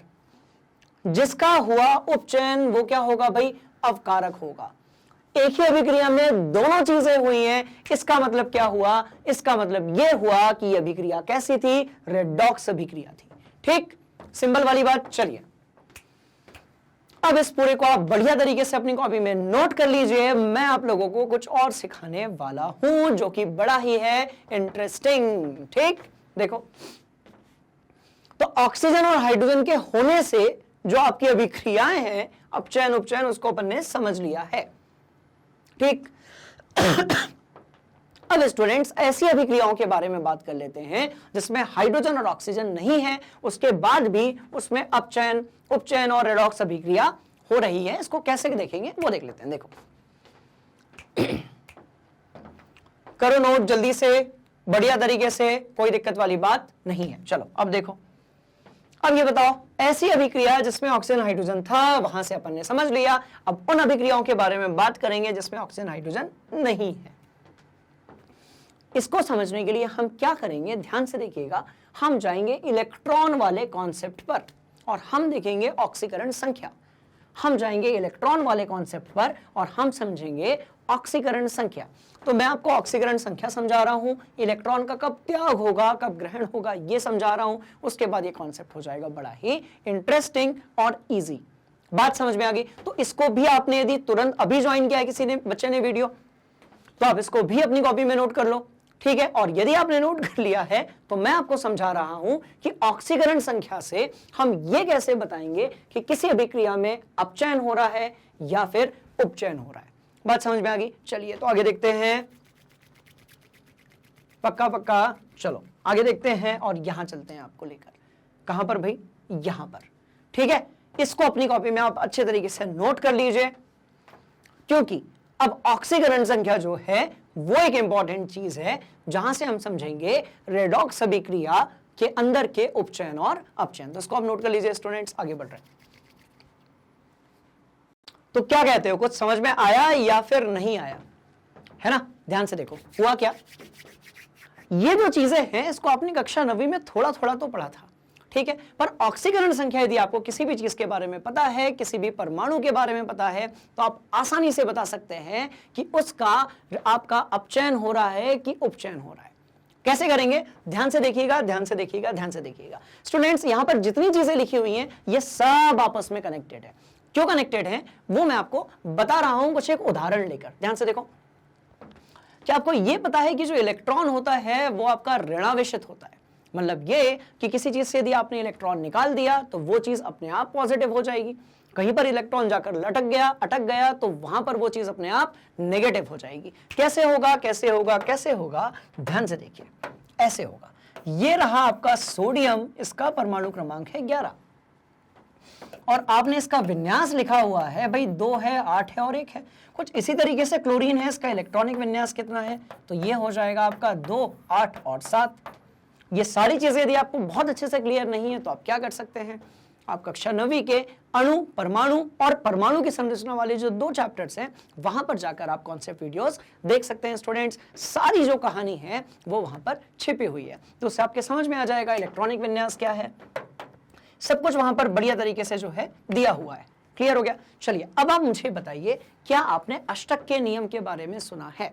मतलब मैं बात कर रहा हूं ऑक्टेट रूल की, जिसमें कहा जाता है कि हर परमाणु जो है वो अपनी अंतिम कक्षा में 8 इलेक्ट्रॉनों की पूर्ति करना चाहता है। ठीक है। अब सोडियम जो है वो 8 इलेक्ट्रॉनों की पूर्ति कैसे करेगा? तो देखो समझने वाली बात है, ये भाई इसकी अंतिम कक्षा है, या तो बाहर से 7 इलेक्ट्रॉन मंगवा ले। बात समझ में आ रही है? पर क्योंकि ये धातु है तो ये इलेक्ट्रॉन मंगवाते नहीं है, इलेक्ट्रॉनों का त्याग करते हैं, दान करते हैं। तो अभी क्या होगा कि आपका जो सोडियम है वो अष्टक पूरा करने के लिए क्या करेगा स्टूडेंट्स, इस इलेक्ट्रॉन को या एक इलेक्ट्रॉन को बाहर कर देगा। ध्यान से देखो, एक इलेक्ट्रॉन को क्या कर देगा भाई? बाहर कर देगा। जैसे ही इसने एक इलेक्ट्रॉन को बाहर किया वो वाली कक्षा खत्म हो गई। अब अंतिम कक्षा में कितने आ गए? 8 आ गए। तो ये क्या हो गया आपका? ये हो गया आपका अष्टक पूरा। अब अष्टक पूरा होने के चक्कर में क्या होगा, तो सोडियम बन जाएगा ऐसा Na+ और इसका इलेक्ट्रॉनिक विन्यास हो जाएगा आपका 2 और 8। क्लियर है ये वाली कहानी? पक्का पक्का। अब देखो भाई, क्लोरीन आपका जो है इसकी अंतिम कक्षा में कितने हैं? 7 है। क्लोरीन की यदि अंतिम कक्षा में 7 है तो क्लोरीन क्या करेगा अपने अष्टक को पूरा करने के लिए? तो कॉमन सेंस ये कहता है कि एक इलेक्ट्रॉन जो है वो अंदर कर लेगा, एक इलेक्ट्रॉन जो है वो क्या कर लेगा? बाहर से मंगवा लेगा। तो वो जो सोडियम ने एक इलेक्ट्रॉन दिया था, यदि वो क्लोरीन के पास पहुंच गया तो अब क्लोरीन कैसा हो गया भाई? तो क्लोरीन हो गया 2। 8 और 8 और परमाणु क्रमांक अभी भी वही रहेगा और उसके ऊपर -1 चार्ज आ जाएगा ऐसे। इसके ऊपर +1 आ गया, इसके ऊपर -1 आ गया, तो क्या अष्टक पूरा हुआ? तो ये जो अष्टक पूरा होता है ना, यही आधार है आपकी रासायनिक अभिक्रिया का। मतलब बहुत सारे परमाणु जो होते हैं वो अपना अष्टक पूरा करने के लिए रासायनिक अभिक्रिया करते हैं। और रासायनिक अभिक्रिया यदि होगी तो इलेक्ट्रॉन का क्या होगा भाई? दो चीजें होंगी, या तो इलेक्ट्रॉन जो है वो एक जगह से दूसरी जगह चला जाएगा जैसा कि अभी हुआ। यदि ऐसा नहीं है तो फिर यह होगा कि आपके जो इलेक्ट्रॉन है उसके बीच में साझेदारी होगी। कुछ बात समझ में आई? तो ध्यान से देखिए, तो हुआ क्या, इससे एक इलेक्ट्रॉन बाहर निकल गया और यहां से एक इलेक्ट्रॉन अंदर आ गया, तो उससे इलेक्ट्रॉनिक कॉन्फ़िगरेशन यानी कि विन्यास जो है उसमें परिवर्तन आया। ठीक है, और हमको मिले आयन। तो हमें कौन सी चीज मिली स्टूडेंट्स? तो हमें मिले आयन। ये बात समझ में यदि आपके आ गई तो अब आपको ऑटोमेटिकली सब कुछ समझ में आ रहा होगा। मतलब ये कि अब आपके पास है सोडियम जो कि धनात्मक है और क्लोरीन का आयन है जो कि ऋणात्मक है। मतलब ये कि अब मेरे पास दो चीजें हैं। ध्यान से देखो, ध्यान से देखो, ध्यान से देखो। तो मेरे पास एक सोडियम है और मेरे पास एक क्लोरीन है। क्लोरीन थोड़ा सा बड़ा होगा। क्यों बड़ा होगा भाई? तो देखिए, इसके पास 3 कक्षा है, सोडियम के पास आपकी 2 ही कक्षा है। बात समझ में आ रही है? चलो, तो ये Na+ हो गया और ये आपका Cl- हो गया। तो यहां तक की कहानी तो मेरे स्टूडेंट्स को बढ़िया तरीके से समझ में आ गई। अब क्या हुआ? ये धनात्मक वो ऋणात्मक दोनों के बीच में क्या होगा? आकर्षण होगा और एक बन जाएगा आयनिक आबंध। क्या बन जाएगा? आयनिक आबंध। पर यह हुआ कब? जब सोडियम ने क्या किया? एक इलेक्ट्रॉन का दान किया और क्लोरीन ने क्या किया? एक इलेक्ट्रॉन का क्या किया भाई? ग्रहण कर लिया। बात समझ में आई? तो ऐसे यदि अभिक्रिया होती है तो वो भी आपकी क्या है? आपकी रेडॉक्स अभिक्रिया है, क्योंकि उसके अंदर अपचयन भी हो रहा है और उपचयन भी हो रहा है। इसका हाइड्रोजन या फिर ऑक्सीजन से कोई भी लेना देना नहीं है। तो समझ लेते हैं कि ऑक्सीकरण संख्या क्या है भाई। तो देखिए, ऑक्सीकरण संख्या क्या होती है? सबसे पहले तो ये कि ऑक्सीकरण संख्या क्या है? एक तुलनात्मक संख्या है, ठीक है, जो कि धनात्मक हो सकती है और ऋणात्मक हो सकती है। अब आपकी ध्यान से देखोगे तो भाई आपको पता है कि संयोजकता क्या होती है? वही आबंधों की संख्या होती है और वही क्या होता है? आवेश। तो संयोजकता, आबंधों की संख्या और आवेश, ये जो संख्याएं होती हैं यही बन जाती हैं ऑक्सीकरण संख्या। पर ये जो ऑक्सीकरण संख्या है स्टूडेंट्स, ये या तो पॉजिटिव होगी या फिर कैसी होगी? आपकी नेगेटिव होगी। या तो पॉजिटिव होगी या फिर कैसी होगी? नेगेटिव होगी। बात समझ में आ गई? तो अब इसको भी नोट कर लो, हम बढ़ रहे हैं आगे। तो स्टूडेंट्स, एक चीज तो अब क्लियर हो गई कि ये सारी चीजें जो हैं वो आपस में है भयंकर तरीके से कनेक्टेड। ठीक है, और यदि आपने वो कॉन्सेप्ट एक बार सीख लिया तो फिर सीख ही लिया, फिर परेशान होने वाली कोई बात नहीं है। क्लियर? तो जैसे आपने इस वाली अभिक्रिया में देखा, क्या हुआ भाई? एक इलेक्ट्रॉन सोडियम से गया, किसके पास पहुंचा? क्लोरीन के पास पहुंचा। तो सोडियम है धनात्मक, उसकी ऑक्सीकरण संख्या होगी +1। आपकी जो क्लोरीन है वो कैसी है भाई? तो वो है ऋणात्मक, तो उसकी ऑक्सीडेशन संख्या कितनी होगी? तो -1 होगी। बात समझ में आ गई? तो चलिए, ऑक्सीकरण संख्या समझ ली। सामान्यतः संयोजकता, आबंधों की संख्या या जो आवेश होता है, यही क्या होती है? ऑक्सीकरण संख्या। दो तरीके से हो सकती है, पॉजिटिव और नेगेटिव। क्लियर? अब चलो, इसको क्योंकि आपने नोट कर लिया है तो अब जल्दी जल्दी हम लेते हैं इस कॉन्सेप्ट से जो चीजें सीखने वाले उसको देख लेते हैं। देखो, अब कुछ चीजें फिक्स हैं जिससे आपका काम चल जाएगा। जैसे यदि आपसे वर्ग 1 के किसी तत्व की ऑक्सीकरण संख्या पूछी जाए तो वो कैसी होगी भाई? सामान्य ऑक्सीकरण संख्या होगी +1। ठीक है, कुछ इसी तरीके से वर्ग 2 के लिए कितनी होगी? +2 होगी। डी ब्लॉक के जो आपके जितने भी तत्व हैं उनकी जो सामान्य ऑक्सीकरण संख्या है वो कितनी होगी? +2 होगी। क्लियर? कुछ इसी तरीके से बात करेंगे आप हेलोजन के, तो हेलोजन की कितनी होगी? -1 होगी। देखो ऊपर क्लोरीन की हुई ना, कहां गया? इधर पे। समझ में आया कुछ? अब देखो, ऑक्सीजन की -2 होगी, नाइट्रोजन की +-3 होगी और कार्बन की +- क्या होगी स्टूडेंट्स? 4 होगी। ठीक है, अब आप अपने पास क्या करें मैं पूरा कॉन्सेप्ट आपके दिमाग के अंदर फिट कर रहा हूं। इसके बाद के जो 3-4 चैप्टर्स हैं इसके बाद 4 चैप्टर्स और हमारे सिलेबस में, उसके अंदर यदि आप कोई भी रिएक्शन आएगी तो ऑटोमेटिकली वो कॉन्सेप्ट जो है वो इससे क्या होगा, कनेक्टेड होगा। तो अब एक काम करिए, आप सबसे पहले तो एक आवर्त सारणी लेकर बैठ जाइए, क्योंकि अब जो है हमारी जो गाड़ी है वो 4th गियर पे शिफ्ट होने वाली है। कैसे, देखो, देख लिया, पक्का पीरियोडिक टेबल ला लिया। अब देखो कैसे होगा, कैसे होगा, कैसे होगा। तो इस वाली चीज को थोड़ा सा यहां से हटाते हैं। अच्छा, इसको हम उससे कनेक्ट कर लेते हैं कि इलेक्ट्रॉन बाहर निकल रहा है, इलेक्ट्रॉन बाहर निकल रहा है और इलेक्ट्रॉन अंदर आ रहा है। ठीक है, आपने क्या देखा कि भाई इलेक्ट्रॉन बाहर निकल रहा है, उसके बाद हम पढ़ेंगे कॉन्सेप्ट की तरफ। इलेक्ट्रॉन यदि बाहर निकल रहा है, देखो जो आपका कैसा होगा भाई, उदासीन परमाणु होगा, उसकी ऑक्सीकरण संख्या कितनी होगी, 0 होगी। जिसके पास इलेक्ट्रॉन प्रोटॉन बराबर हैं उसकी ऑक्सीकरण संख्या कैसी होगी, 0 होगी। पर यदि इलेक्ट्रॉन बाहर निकल रहा है तो ऑक्सीकरण संख्या 0 से कितनी हो गई, +1 हो गई। बात समझ में आई? कुछ इसी तरीके से यदि इलेक्ट्रॉन कोई चीज धारण कर रही है तो वो 0 से कैसी हो गई, तो -1 हो गई। मतलब आपने ये देखा कि जब इलेक्ट्रॉन बाहर निकल रहा है तो ऑक्सीकरण संख्या बढ़ रही है, और जब इलेक्ट्रॉन आ रहा है तो ऑक्सीकरण संख्या क्या हो रही है, कम हो रही है। पक्का पक्का इस चीज को यदि आपने देख लिया तो मैं आपको लेकर चलता हूं कॉन्सेप्ट के तरफ, यानी कि यहां पर देखो, किसी भी चीज ने यदि स्टूडेंट्स इलेक्ट्रॉन का त्याग किया है तो इसका मतलब यह हुआ कि ऑक्सीकरण संख्या क्या होगी, बढ़ रही है। इलेक्ट्रॉन के त्याग करने पर ऑक्सीकरण संख्या क्या हो रही है, बढ़ रही है, और इलेक्ट्रॉन के ग्रहण करने पर ऑक्सीकरण संख्या क्या हो रही है, कम हो रही है। क्या यह बात आपके समझ में आ गई? पक्का। चलिए, तो यदि ये कहानी आपको क्लियर है तो अब लेते हैं हम एक दो उदाहरण, और कॉन्सेप्ट जो है वो ऑटोमेटिकली हमारे समझ में आ जाएगा। ठीक है, ध्यान से देखना। तो इसको यहां से हटा देते हैं और इसी NaCl को हम ध्यान से देखेंगे। ठीक है, चलो चलो चलो चलो। तो आपके ये तो पता चल गया कि भाई किस चीज की ऑक्सीकरण संख्या कितनी है, इस वाले टेबल से आपका काम चल जाएगा। अब मैं लूंगा उदाहरण और ऑटोमेटिकली चीजें आपके समझ में आने लगेंगी। ध्यान से देखिएगा कैसे होगा, कैसे होगा, कैसे होगा। तो भाई आपने लिया यहां सोडियम।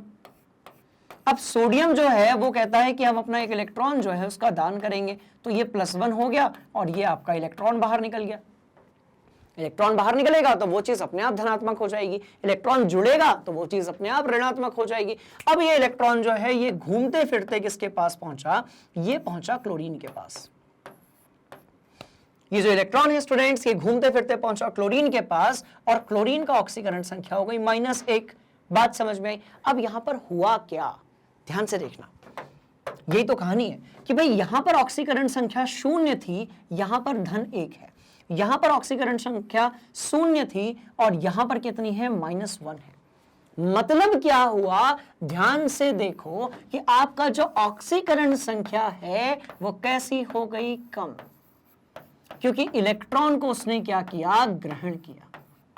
इलेक्ट्रॉन को उसने ग्रहण किया या फिर धारण कर लिया, ये लिख सकते हैं, दोनों लिख सकते हैं, धारण कर लिया। तो इलेक्ट्रॉन के धारण करने से ऑक्सीकरण संख्या कैसी होती है, कम होती है।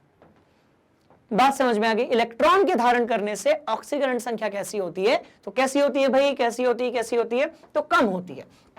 अच्छा, यहां पर इलेक्ट्रॉनों को क्या हुआ, तो यहां पर आपका इलेक्ट्रॉन उसने बाहर निकाल दिया। अब सोडियम ने यदि इलेक्ट्रॉन बाहर निकाल दिया तो ऑक्सीकरण संख्या क्या हो गई स्टूडेंट्स, 0 से कैसी हो गई भी, देखो ये कम कैसे हुई थी, तो ये कम कैसे हुई थी, तो ये हुई थी 0 से कैसी हुई थी, -1 हुई थी। और ये कैसी हुई, 0 से कैसी हुई स्टूडेंट्स, +1 हो गई। क्या समझ में आया? तो ऑक्सीकरण संख्या कैसी हुई, बढ़ गई। तो इलेक्ट्रॉन के त्याग करने से ऑक्सीकरण संख्या क्या होती है, इलेक्ट्रॉन का क्या हुआ भाई, त्याग हुआ, तो वही तो लिखा है। तो इलेक्ट्रॉन का हुआ त्याग यानी कि ऑक्सीकरण संख्या बढ़ गई। इसका मतलब यह हुआ कि जो सोडियम है, ध्यान से देखो क्या हुआ, सोडियम से इलेक्ट्रॉन का त्याग हुआ और ऑक्सीकरण संख्या क्या हो गई भाई, बढ़ गई। इलेक्ट्रॉन बाहर निकला, ऑक्सीकरण संख्या बढ़ गई। इसको हम क्या बोलेंगे और क्या बोलेंगे, ध्यान से देखिए। इलेक्ट्रॉन का त्याग हुआ, ऑक्सीकरण संख्या कैसी हो गई, 0 से +1 हो गई। इसका मतलब बढ़ गई। अब जब बढ़ गई इसका मतलब यह हुआ ऑक्सीकरण यानी कि उपचयन। बात समझ में आ रही है? और जहां जिसने इलेक्ट्रॉन को ग्रहण किया था उसकी ऑक्सीकरण संख्या कैसी हो गई, कम हो गई। उसकी ऑक्सीकरण संख्या कैसी हो गई, कम हो गई। तो ये हो गया आपका अपचयन यानी कि अवकरण। बात समझ में आई, कोई दिक्कत वाली बात? चलो चलो चलो, अब देखो तो क्या सीखा कि सोडियम जो है उसका ऑक्सीकरण हुआ और क्लोरीन जो है उसका अवकरण हुआ। सोडियम जो है उसका क्या हुआ स्टूडेंट्स, ऑक्सीकरण हुआ, और क्लोरीन जो है उसका क्या हुआ, अवकरण हुआ। तो लिखेंगे कहां पर, वहां पर। बात समझ में आ रही है?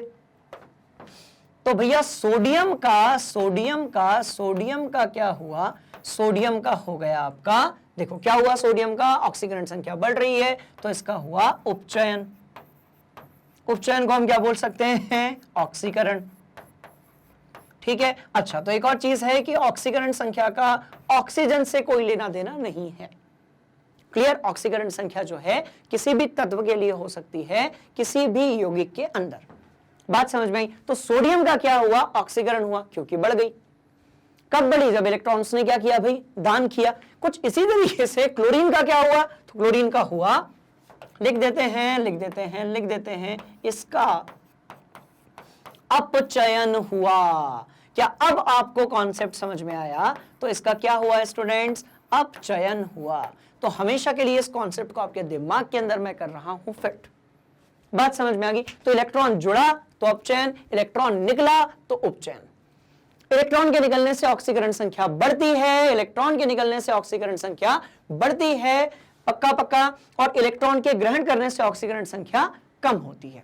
ठीक है। तो चलो एक और चीज इसमें हम लोग ऐड कर लेते हैं। देखो देखो देखो देखो देखो, कॉन्सेप्ट को ऐसा सीखना है ना कि भूलना है नहीं स्टूडेंट्स। ठीक है। तो अब देखो आपने क्या किया था भाई, Na ने दिया था आपका Na+।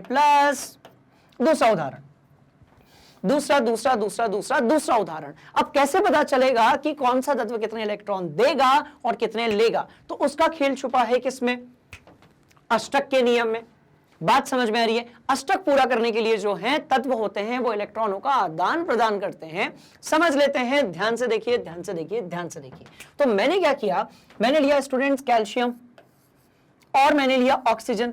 अब देखो ऑटोमेटिकली ये कॉन्सेप्ट जो है वो आपको समझ में आ जाएगा। ठीक है। तो भाई कैल्शियम कितना है, 20 है, ऑक्सीजन कितना है, तो 8 है।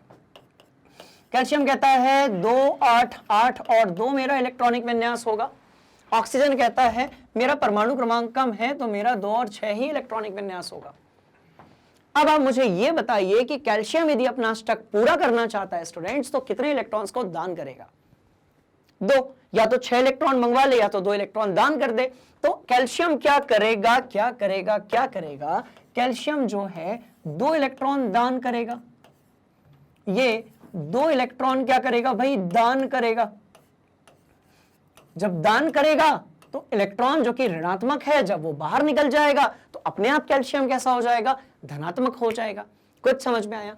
और ऑक्सीजन क्या कहता है, मेरी अंतिम कक्षा में कितने इलेक्ट्रॉन है भाई, 6 इलेक्ट्रॉन है। तो मैं इलेक्ट्रॉन का दान तो नहीं कर सकता, मैं ग्रहण करूंगा, एक तो मेरे पास वैसे ही कम है, तो इलेक्ट्रॉन ग्रहण करेगा। तो ये इलेक्ट्रॉन क्या करेगा भाई, तो ग्रहण करेगा। बात समझ में आ रही है? ये इलेक्ट्रॉन क्या करेगा, ग्रहण करेगा। क्या ये समझ में आ गया आपके? पक्का पक्का। चलिए, तो ये इलेक्ट्रॉन ग्रहण करेगा, ऊपर वाला त्याग करेगा, दान करेगा। अब इससे होगा क्या, इससे हमें पता चलेगा दोनों की संयोजकता कितनी है, इससे हमें यह पता चलेगा कि दोनों आबंध कितने बनाते हैं, और इससे हमें यह पता चलेगा स्टूडेंट्स कि दोनों की ऑक्सीकरण संख्या कितनी है। बात समझ में आ गई? तो ये जो चीज मैंने लिखवाई थी ना, ये वाली, ये सबका मतलब एक ही होता है। सारे एलिमेंट्स के लिए ये आपको ये समझ में आ गया तो ये बड़ा ही आसान हो जाएगा इसके बाद किसी भी कॉन्सेप्ट को समझ पाना। कैल्शियम चाहता है 2 इलेक्ट्रॉन्स का क्या करे, वो त्याग करे, त्याग करे, त्याग करे। करवाते हैं त्याग, ध्यान से देखो। तो भाई ये कैल्शियम है, इसने दिए 2 इलेक्ट्रॉन बाहर, तो इसने 2 इलेक्ट्रॉन बाहर दे दिए, तो ये ऐसा दिखेगा। ऑक्सीजन जो था उसने 2 इलेक्ट्रॉन ले लिए स्टूडेंट्स, तो वो कुछ ऐसा दिखेगा। नहीं आया समझ में? अब बताओ संयोजकता कितनी है? तो संयोजकता कितनी है, संयोजकता कितनी है, तो ध्यान से देखिएगा। इन चीजों को भी हम देख लेते हैं, सब समझ में आ रहा होगा आप। तो अब बात कर लेते हैं भाई संयोजकता की। तो संयोजकता कितनी है? अष्टक पूर्ण करने में इलेक्ट्रॉन के आदान प्रदान की संख्या क्या होती है, संयोजकता होती है। बात समझ में आई? तो कैल्शियम की संयोजकता कितनी है, ध्यान से देखो, 2 है। 2 इलेक्ट्रॉन का दान किया। ऑक्सीजन की कितनी है भाई, तो इसकी भी 2 है, पर इसने 2 इलेक्ट्रॉन धारण किए। अच्छा, ये पहली बात थी। दूसरी बात पर आते हैं। दूसरी बात कौन सी है भाई, आबंधों की संख्या और आवेश। ठीक है, आबंध कितने बनाएंगे, तो आबंध कितने बनाएंगे, तो कैल्शियम भी 2 बनाएगा और ऑक्सीजन भी 2 बनाएगा ना, क्योंकि दो जितने इलेक्ट्रॉनों का आदान प्रदान होगा वही होती है आबंधों की संख्या। कॉन्सेप्ट समझ में आया, तो भाई संयोजकता पर समझ में आ गई, और क्या आ गया, आबंध की संख्या समझ में आ गई। अब देखो, अब देखो देखो देखो, ठीक है, तो कैल्शियम भी 2, ऑक्सीजन भी 2, कहानी समझ में आई। अब आते हैं आवेश पे। अब किस पर आते हैं, आवेश पर आते हैं। तो आवेश कैसा है, कैसा है, कैसा है, तो कैल्शियम का कैसा है स्टूडेंट्स, धन 2 है, यही इसकी ऑक्सीकरण संख्या है। और ऑक्सीजन का कितना है, तो ये ऋण 2 है, यही इसकी क्या है, ऑक्सीकरण संख्या। आवेश आपका पॉजिटिव नेगेटिव होगा, पर वो किसके बराबर होगा, तो आबंधनों की संख्या के बराबर होगा। और किसके बराबर होगा, तो संयोजकता के बराबर होगा। तो कहने का मतलब ये हुआ कि ये जो कॉन्सेप्ट है, बहुत सारे बच्चे इस पर ध्यान नहीं देते हैं, बेसिक चीजों को रट लेते हैं, उसकी जरूरत ही नहीं है। यदि एक बार समझ में आ गया स्टूडेंट्स, तो फिर आने वाला है हंगामा, क्योंकि सारी चीजें बन जाएंगी आपको अपने आप। संयोजकता देख ली, आबंध देख लिया, आवेश देख लिया। किसके चक्कर में हुआ, अष्टक पूर्ण करने के चक्कर में हुआ। क्यों हुआ, क्योंकि इलेक्ट्रॉन का आदान प्रदान हुआ कैल्शियम और ऑक्सीजन के बीच में। बात समझ में आ गई। तो धातुएं इलेक्ट्रॉन देती हैं, अधातुएं इलेक्ट्रॉन लेती हैं। कुछ समझ में आया, धातुएं इलेक्ट्रॉन देंगी तो वो धनात्मक होंगी, अधातुएं इलेक्ट्रॉन लेंगी तो वो ऋणात्मक होंगी। इजी या मुश्किल, जल्दी बताओ। ठीक है, चलो। अब कैल्शियम ने इलेक्ट्रॉन दिया, इलेक्ट्रॉन का त्याग हुआ, इलेक्ट्रॉन का त्याग हुआ, इलेक्ट्रॉन का त्याग हुआ, तो क्या हुआ, तो यहां पर 2 चीजें हुई, ध्यान से देखो। पहला, इलेक्ट्रॉन त्याग हुआ, अब देखो कॉन्सेप्ट। और दूसरी बात क्या हुई, ऑक्सीकरण संख्या जो है वो बढ़ गई। अंडरस्टूड है, इलेक्ट्रॉन का त्याग होगा, ऑक्सीकरण संख्या कैसी होगी, बढ़ जाएगी, क्योंकि पहले कितनी थी स्टूडेंट्स, तो पहले थी 0। मतलब क्या हुआ, ये हुआ ऑक्सीकरण। कुछ समझ में आया क्या, तो स्टूडेंट्स ये क्या हो गया भाई, ऑक्सीकरण, जिसको हम लोग कहते हैं उपचयन। जिसको हम लोग क्या कहते हैं, उपचयन। कुछ समझ में आई कहानी। तो ये क्या हुआ, ऑक्सीकरण हुआ, इसको हम क्या कहेंगे, उपचयन कहेंगे। सब सिखाऊंगा, ठीक है। कुछ इसी तरीके से नीचे क्या हुआ, तो ध्यान से देखिए, नीचे क्या हुआ, जो इलेक्ट्रॉन थे उसने क्या कर लिया भाई, धारण कर लिए, इलेक्ट्रॉन ले लिया। इलेक्ट्रॉन जब ले लिया तो ऑक्सीकरण संख्या जो थी वो कैसी हो गई, तो वो कम हो गई। अब जब ऑक्सीकरण संख्या कम हो गई तो क्या हुआ, क्या हुआ, क्या हुआ, क्या होने से पहले हम इसकी ऑक्सीकरण संख्या देख लेते हैं। एक चीज अपनी कॉपी में आप नोट कर लीजिएगा कि जो भी आपके परमाणु होते हैं, ठीक है, जो भी तत्व के परमाणु होते हैं, आयन की बात नहीं कर रहा, आयन तब बनेंगे स्टूडेंट्स जब एक पॉजिटिव होगा और एक नेगेटिव होगा। परमाणु जो होते हैं वो उदासीन होते हैं, उनकी ऑक्सीकरण संख्या कितनी होती है, 0 होती है। परमाणु के पास प्रोटॉन और इलेक्ट्रॉनों की संख्या एक समान होती है, इसलिए परमाणु की ऑक्सीकरण संख्या कितनी होती है, 0 होती है। बात समझ में आ रही है, पक्का जी। चलिए, अब क्या हुआ, इलेक्ट्रॉन धारण किया और ऑक्सीकरण संख्या क्या हो गई, इसकी कम हो गई। इसका मतलब क्या हुआ, इसका मतलब हुआ इसमें क्या कहते हो, अवकरण हुआ। तो इसमें क्या हुआ स्टूडेंट्स, अवकरण हुआ। और आप कह सकते हैं इसमें कौन सी चीज हुई, तो इसमें हुआ आपका अपचयन। क्या अब आपको ये सारी चीजें बढ़िया तरीके से समझ में आ गई, क्या और डीप कॉन्सेप्ट चाहिए, तो आप प्लीज मुझे कमेंट बॉक्स में बोलिएगा। ये सिर्फ एक टॉपिक नहीं है, यदि ये समझ में आ गया तो आज के बाद आपको कभी भी कोई रिएक्शन जो है वो समझने की परेशानी नहीं जाएगी और रटने की तो जरूरत ही नहीं पड़ेगी। समझ में आ गई बात, चलो नोट कर लो, ठीक है। चलो, ये दोनों चीजें देख ली। अब आप मुझे एक बात बताओ, जिसका ऑक्सीकरण हुआ है, ऑक्सीकरण हुआ है, ऑक्सीकरण हुआ है, किसी का ऑक्सीकरण हुआ है और किसी का तो अपचयन हुआ है। यहां पर ऑक्सीकरण मतलब उपचयन, अवकरण मतलब अपचयन, कुछ तो हुआ है यहां पर। तो ध्यान से देखिएगा, जिसका क्या हुआ, जिसका जिसका जिसका जिसका क्या हुआ, ऑक्सीकरण। जिसका क्या हुआ स्टूडेंट्स, ऑक्सीकरण, ये क्या होगा, तो जिसका हुआ है ऑक्सीकरण, ये क्या होगा, तो ऑक्सीकरण जिसका हुआ है वो अवकारक होगा। कैसे बताओगे, तो ऐसे बताओगे।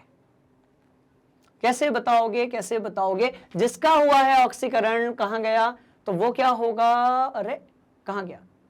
ऑक्सीकरण यानी कि उपचयन हुआ तो वो क्या होगा? अवकारक होगा। और जिसका हुआ है अपचयन वो क्या होगा भाई? ऑक्सीकारक होगा। कहीं और लिखा है क्या? बिल्कुल लिखा है। बात समझ में आ गई? पक्का जी। चलिए तो अब बढ़ते हैं आगे आगे आगे और इस कॉन्सेप्ट को आपके दिमाग के अंदर हमेशा के लिए कर देते हैं फिट। किधर गया? ये था। तो जिसका हुआ है उपचयन वो क्या होगा भाई? तो ये होगा आपका अवकारक। अवकारक क्या कहते हो? समझ में आई कहानी? और जिसका हुआ है क्या? अपचयन, वो होगा आपका ऑक्सीकारक।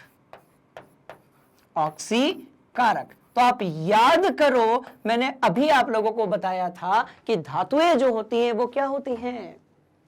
अवकारक होती हैं। और अधातुएं जो होती हैं वो क्या होती हैं? सामान्यतः ऑक्सीकारक होती हैं। तो क्या आपको अवकारक समझ में आया? क्या आपको ऑक्सीकारक समझ में आया? क्या आपको अपचयन और उपचयन समझ में आया? क्या आपको इलेक्ट्रॉन का त्याग करना क्या है और इलेक्ट्रॉन का धारण करना क्या है ये समझ में आया? मुझे आप देखकर बता दीजिए जल्दी से। और यदि यहां पर भी कोई डाउट है तो भी आप उसे पूछिए। इस प्रकार के सारे जैसे जो डाउट हैं उसको हम कलेक्ट करेंगे और हम कोशिश करेंगे कि उसके लिए हमें कंटेंट जो है वो आप लोगों के लिए लेकर आए स्टूडेंट्स। ठीक है, चलो। बात समझ में आ गई? बिल्कुल अच्छे तरीके से नोट कर लिया। बिल्कुल बिल्कुल बिल्कुल बिल्कुल बिल्कुल। तो सारी कहानी अब आपके सामने है। अब आपके ये भी समझ में आया होगा और आपके ये भी समझ में आया होगा कि संयोजकता, आबंधों की संख्या, आवेश और इलेक्ट्रॉनिक विन्यास का क्या लेना देना है। ठीक है, चलिए अब आपके तो ये भी समझ में आया होगा, आना ही पड़ेगा, सवाल ही नहीं पैदा होता। अब क्या होगा? इसी अभिक्रिया में मैं आपको समझाऊंगा ऑक्सीकरण संख्या की हेल्प से कि कैसे। इसी अभिक्रिया में स्टूडेंट्स हम समझेंगे ऑक्सीकरण संख्या की हेल्प से कि कैसे आपके ऑक्सीकरण संख्या में आया है परिवर्तन। पर पहले आप इसको अपने दिमाग में फिट कर लीजिए। कोई जल्दबाजी नहीं है, बढ़िया तरीके से कॉन्सेप्ट समझेंगे। बड़ा इंपॉर्टेंट टॉपिक है ये। ठीक, चलो। तो अब क्योंकि आपने ये चीज देख ली है, अब हम करेंगे कुछ एक उदाहरण। ये भी देख लिया है आपने। यहां पर आओ, क्या कहते हो? और यहां पर आओ, रुको, आएगा मजा। अब देखो, क्या आप सारी चीजें क्लियर हैं आपको? मतलब अपचयन यानी कि ऑक्सीजन बाहर, हाइड्रोजन अंदर। इलेक्ट्रॉन क्या कर रहा था? ग्रहण कर रहा था। कौन? क्लोरीन और ऑक्सीजन। ऑक्सीकरण संख्या कैसी हो रही थी? कम हो रही थी। ठीक, चलो, ऑक्सीजन अंदर, हाइड्रोजन बाहर। इलेक्ट्रॉन त्याग कर रहा था। कौन? सोडियम एक में और एक में कौन? कैल्शियम। कैसी हो रही थी? बढ़ रही थी। कहानी समझ में आई? कुछ ऐसी ऑक्सीकरण संख्या क्या हो रही है? ज्यादा हो रही है। अब समझेंगे कॉन्सेप्ट। अब समझेंगे कॉन्सेप्ट। पक्का जी? चलिए अब उदाहरण से समझेंगे कॉन्सेप्ट। क्या इसको आपने देख लिया था? अब देखो मैं कौन सी चीज इसी अभिक्रिया में करने वाला हूं। ध्यान से देखिएगा, ऑक्सीकरण संख्या की हेल्प से। ठीक है, देखो देखो देखो देखो देखो। अब ये सब हटा देते हैं, ये सारी चीजें हटा देते हैं स्टूडेंट्स बढ़िया तरीके से। ऐसा उदाहरण जिससे आपका जो डाउट है या कॉन्सेप्ट है वो हमेशा के लिए क्या हो जाएगा? क्लियर। तो इसको हटा देते हैं, इसको भी हटा देते हैं, इसको भी हटा देते हैं, इस पूरे को हटा देते हैं। ये हटा यहां से ऐसा, इसको भी हटा दो, बना लेंगे, कोई दिक्कत वाली बात नहीं है। ठीक है, अब एक बात बताओ, कार्बन है, जिंक है, कार्बन है, ऑक्सीजन है। ठीक है, अब देखो और जिंक भी है यहां पर, है ना? अब ध्यान से देखो, ये इसको भी हटा देते हैं यहां से, रुको। ये सब भी लिख लिया। धातुएं अच्छी अवकारक होती हैं, धातुएं अच्छी ऑक्सीकारक होती हैं, बिल्कुल लिख लिया, कोई दिक्कत वाली बात नहीं है। चलो देखो, और एक काम करते हैं, एक उदाहरण और ले लेते हैं। ये देखो, ये लो ये लो ये लो ये लो ये लो। ठीक, अब ऐसी अभिक्रिया लेते हैं जिसमें इलेक्ट्रॉनों का आदान प्रदान होगा पर हाइड्रोजन ऑक्सीजन नहीं होगी, और हम समझेंगे कि वो रेडॉक्स अभिक्रिया कैसे है। तो देखो आएगा मजा। तो स्टूडेंट्स मैंने लिखा Na2Na, धन मैंने क्या लिखा भाई? 2Cl2 लिखा। मैं आपको ऑक्सीकरण संख्या जो है वो कैसे देखते हैं वो भी सिखा दूंगा। और मैंने यहां पर लिखा 2NaCl। ठीक है, अब यदि हम इस 2NaCl की बात करें तो इसका मतलब ये हुआ कुछ इस तरीके से कि NaCl कितने होंगे भाई? 2 होंगे। अब यदि आप ध्यान से देखेंगे तो इसकी ऑक्सीकरण संख्या 0 है। सोडियम का परमाणु है, ना तो इलेक्ट्रॉन लिए हैं और ना ही दिए हैं। बात समझ में आई? कुछ इसी तरीके से जो आपका क्लोरीन है उसके पास भी ऑक्सीकरण संख्या कितनी है भाई? 0 है। पर यदि आप बात करेंगे तो यहां सोडियम की है +1 और यहां पर है क्लोरीन की -1, क्योंकि सोडियम ने 1 इलेक्ट्रॉन लिया था, क्लोरीन ने 1 इलेक्ट्रॉन लिया था। ठीक है, तो आप इसको ऐसे भी तो लिख सकते हैं ना, ये देखो, आप ऐसे भी तो लिख सकते हैं, ये रहा सोडियम और ये रहा क्लोरीन जो कि उससे थोड़ा सा बड़ा होगा, ऐसा। अब देखो, तो ये Na हो गया प्लस और ये Cl- हो गया, तो क्या इनके बीच में एक आबंध नहीं होगा? क्या इनके बीच में एक आबंध होगा या नहीं होगा? तो ध्यान से देखना है आपको। कॉन्सेप्ट क्या है? कॉन्सेप्ट ये है स्टूडेंट्स कि आप आबंधों की संख्या ज्ञात कर लीजिए।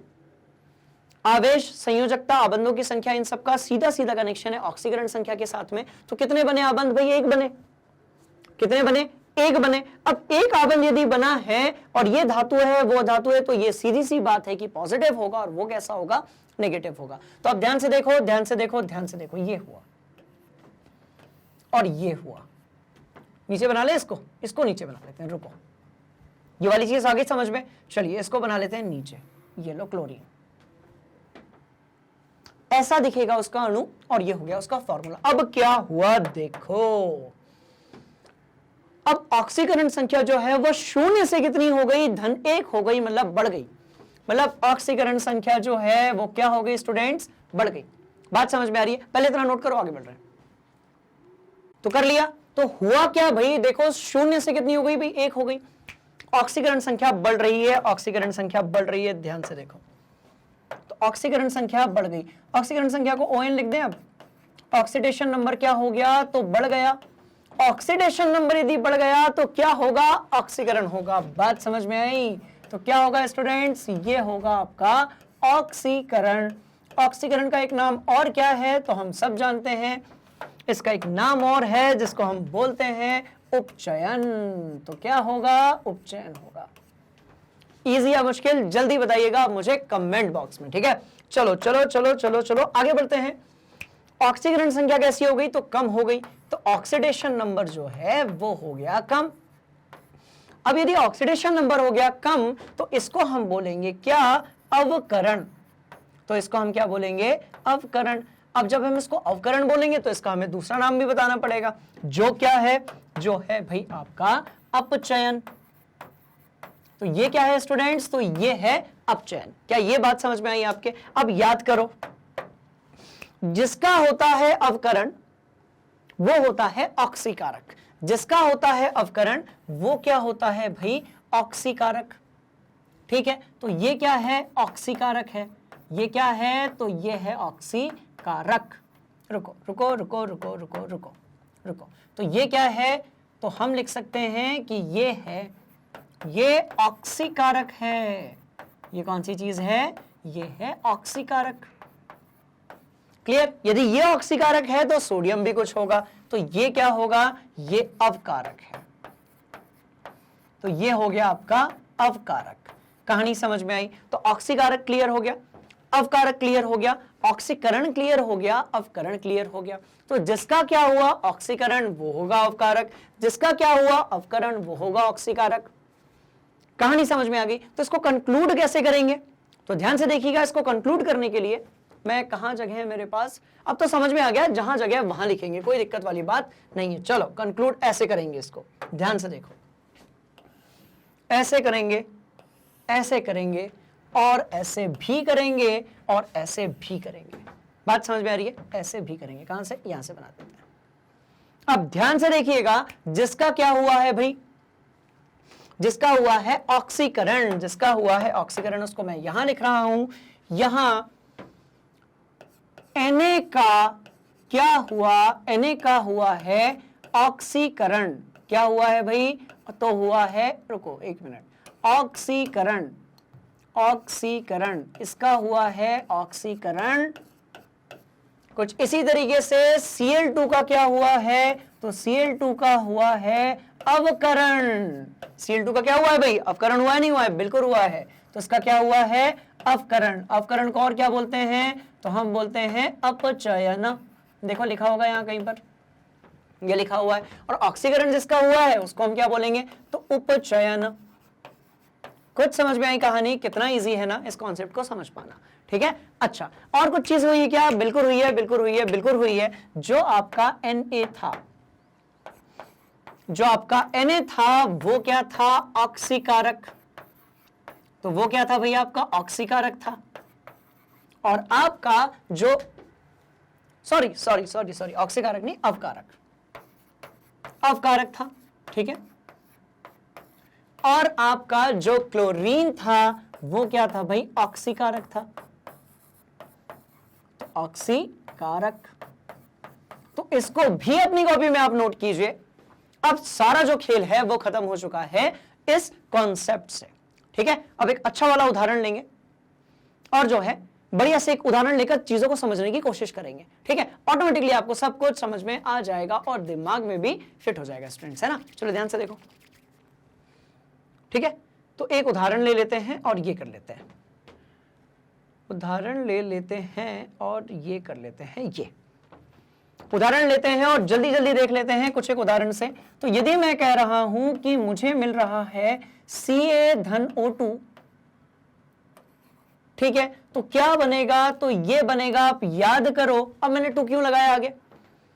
ऑक्सीजन कितने हैं? 2 हैं। कैल्शियम कितना है? 1 है। ऑक्सीजन कितने आबंध बनाता है भाई? 2 बनाता है। कैसे बनाता है? ये देखो, इसको तो हटा देते हैं, है ना, इसको हटा देते हैं, इसको हटा देते हैं, इसको हटा देते हैं। कैसे बनाता है? तो ऐसे बनाता है। देखो देखो देखो देखो देखो, ये कैल्शियम बनाता है 2, ऑक्सीजन बनाता है 2। कैसे? तो यहां से देखो, वर्ग 2 में आता है मैग्नीशियम कैल्शियम। बात समझ में आई? तो आपको यह भी समझ में आ गया इससे कि कौन सा आपका परमाणु जो है वो कितने आबंध बनाता है।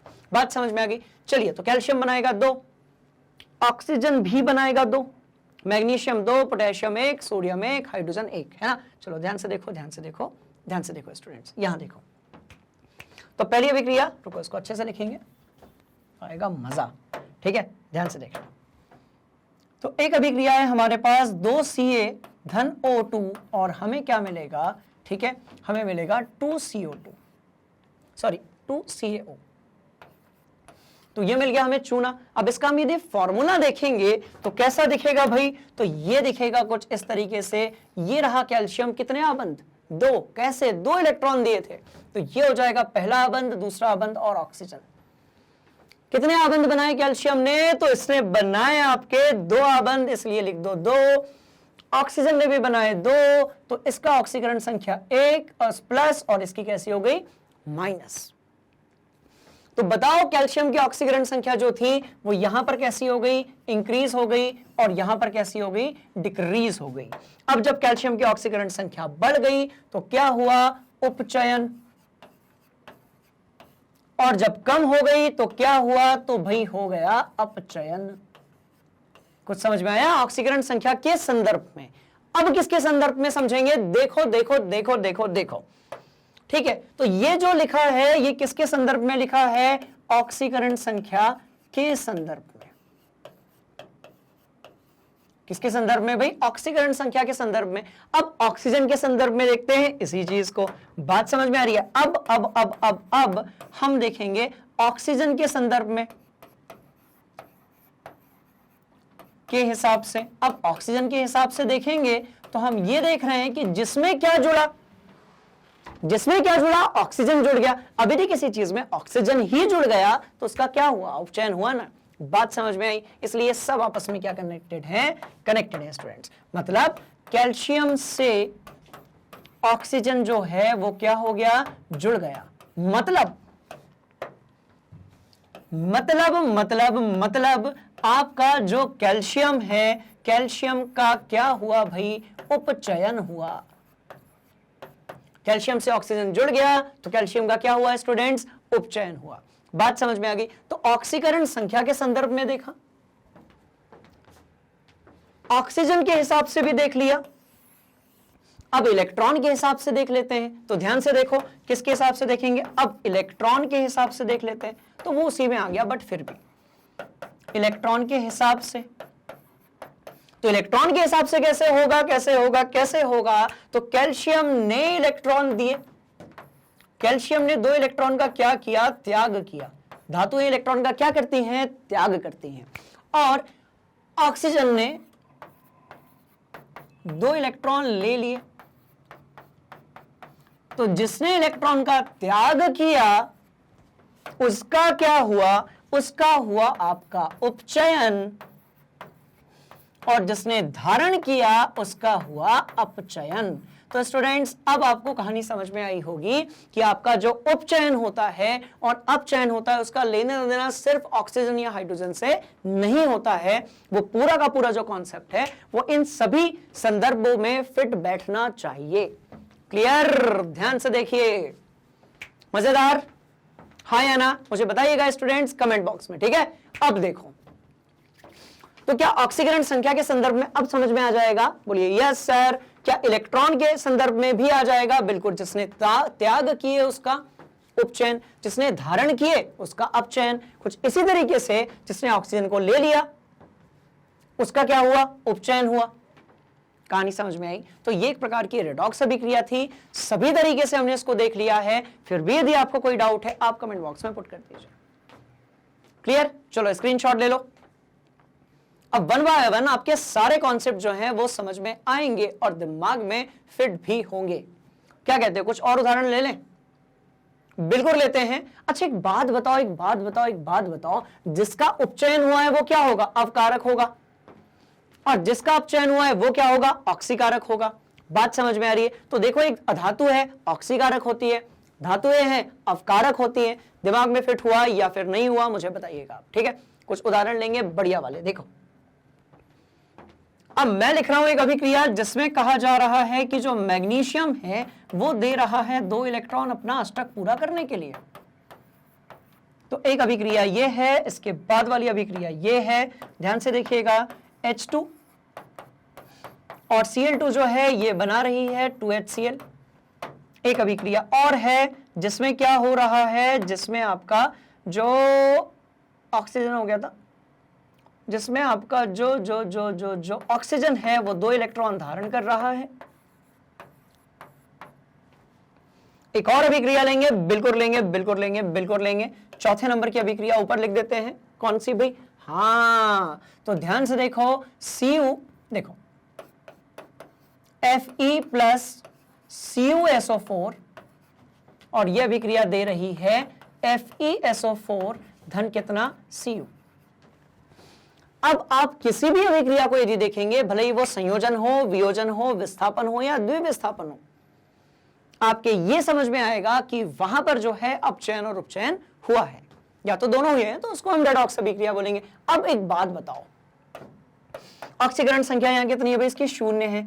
इसकी कितनी है? तो धन 2 है। तो क्या इलेक्ट्रॉन बाहर निकल रहा है? मतलब हो रहा है ऑक्सीकरण। क्या हो रहा है? ऑक्सीकरण, यानी कि क्या हो रहा है? उपचयन। कुछ समझ में आया स्टूडेंट्स? ऑक्सीकरण यानी कि उपचयन जिसका हो रहा है वो क्या होगा? तो ये होगा अवकारक। क्या कहते हो? हमेशा के लिए कॉन्सेप्ट क्लियर हो गया? तो ये क्या होगा स्टूडेंट्स? अवकारक होगा। अब ध्यान से देखो, इस वाले में, इसमें जो है इलेक्ट्रॉन जुड़ रहे हैं। इलेक्ट्रॉन यदि जुड़ रहे हैं इसका मतलब क्या हुआ? इसका मतलब हो गया उसका हो रहा है अपचयन यानी कि अवकरण। तो हो क्या रहा है? अवकरण हो रहा है।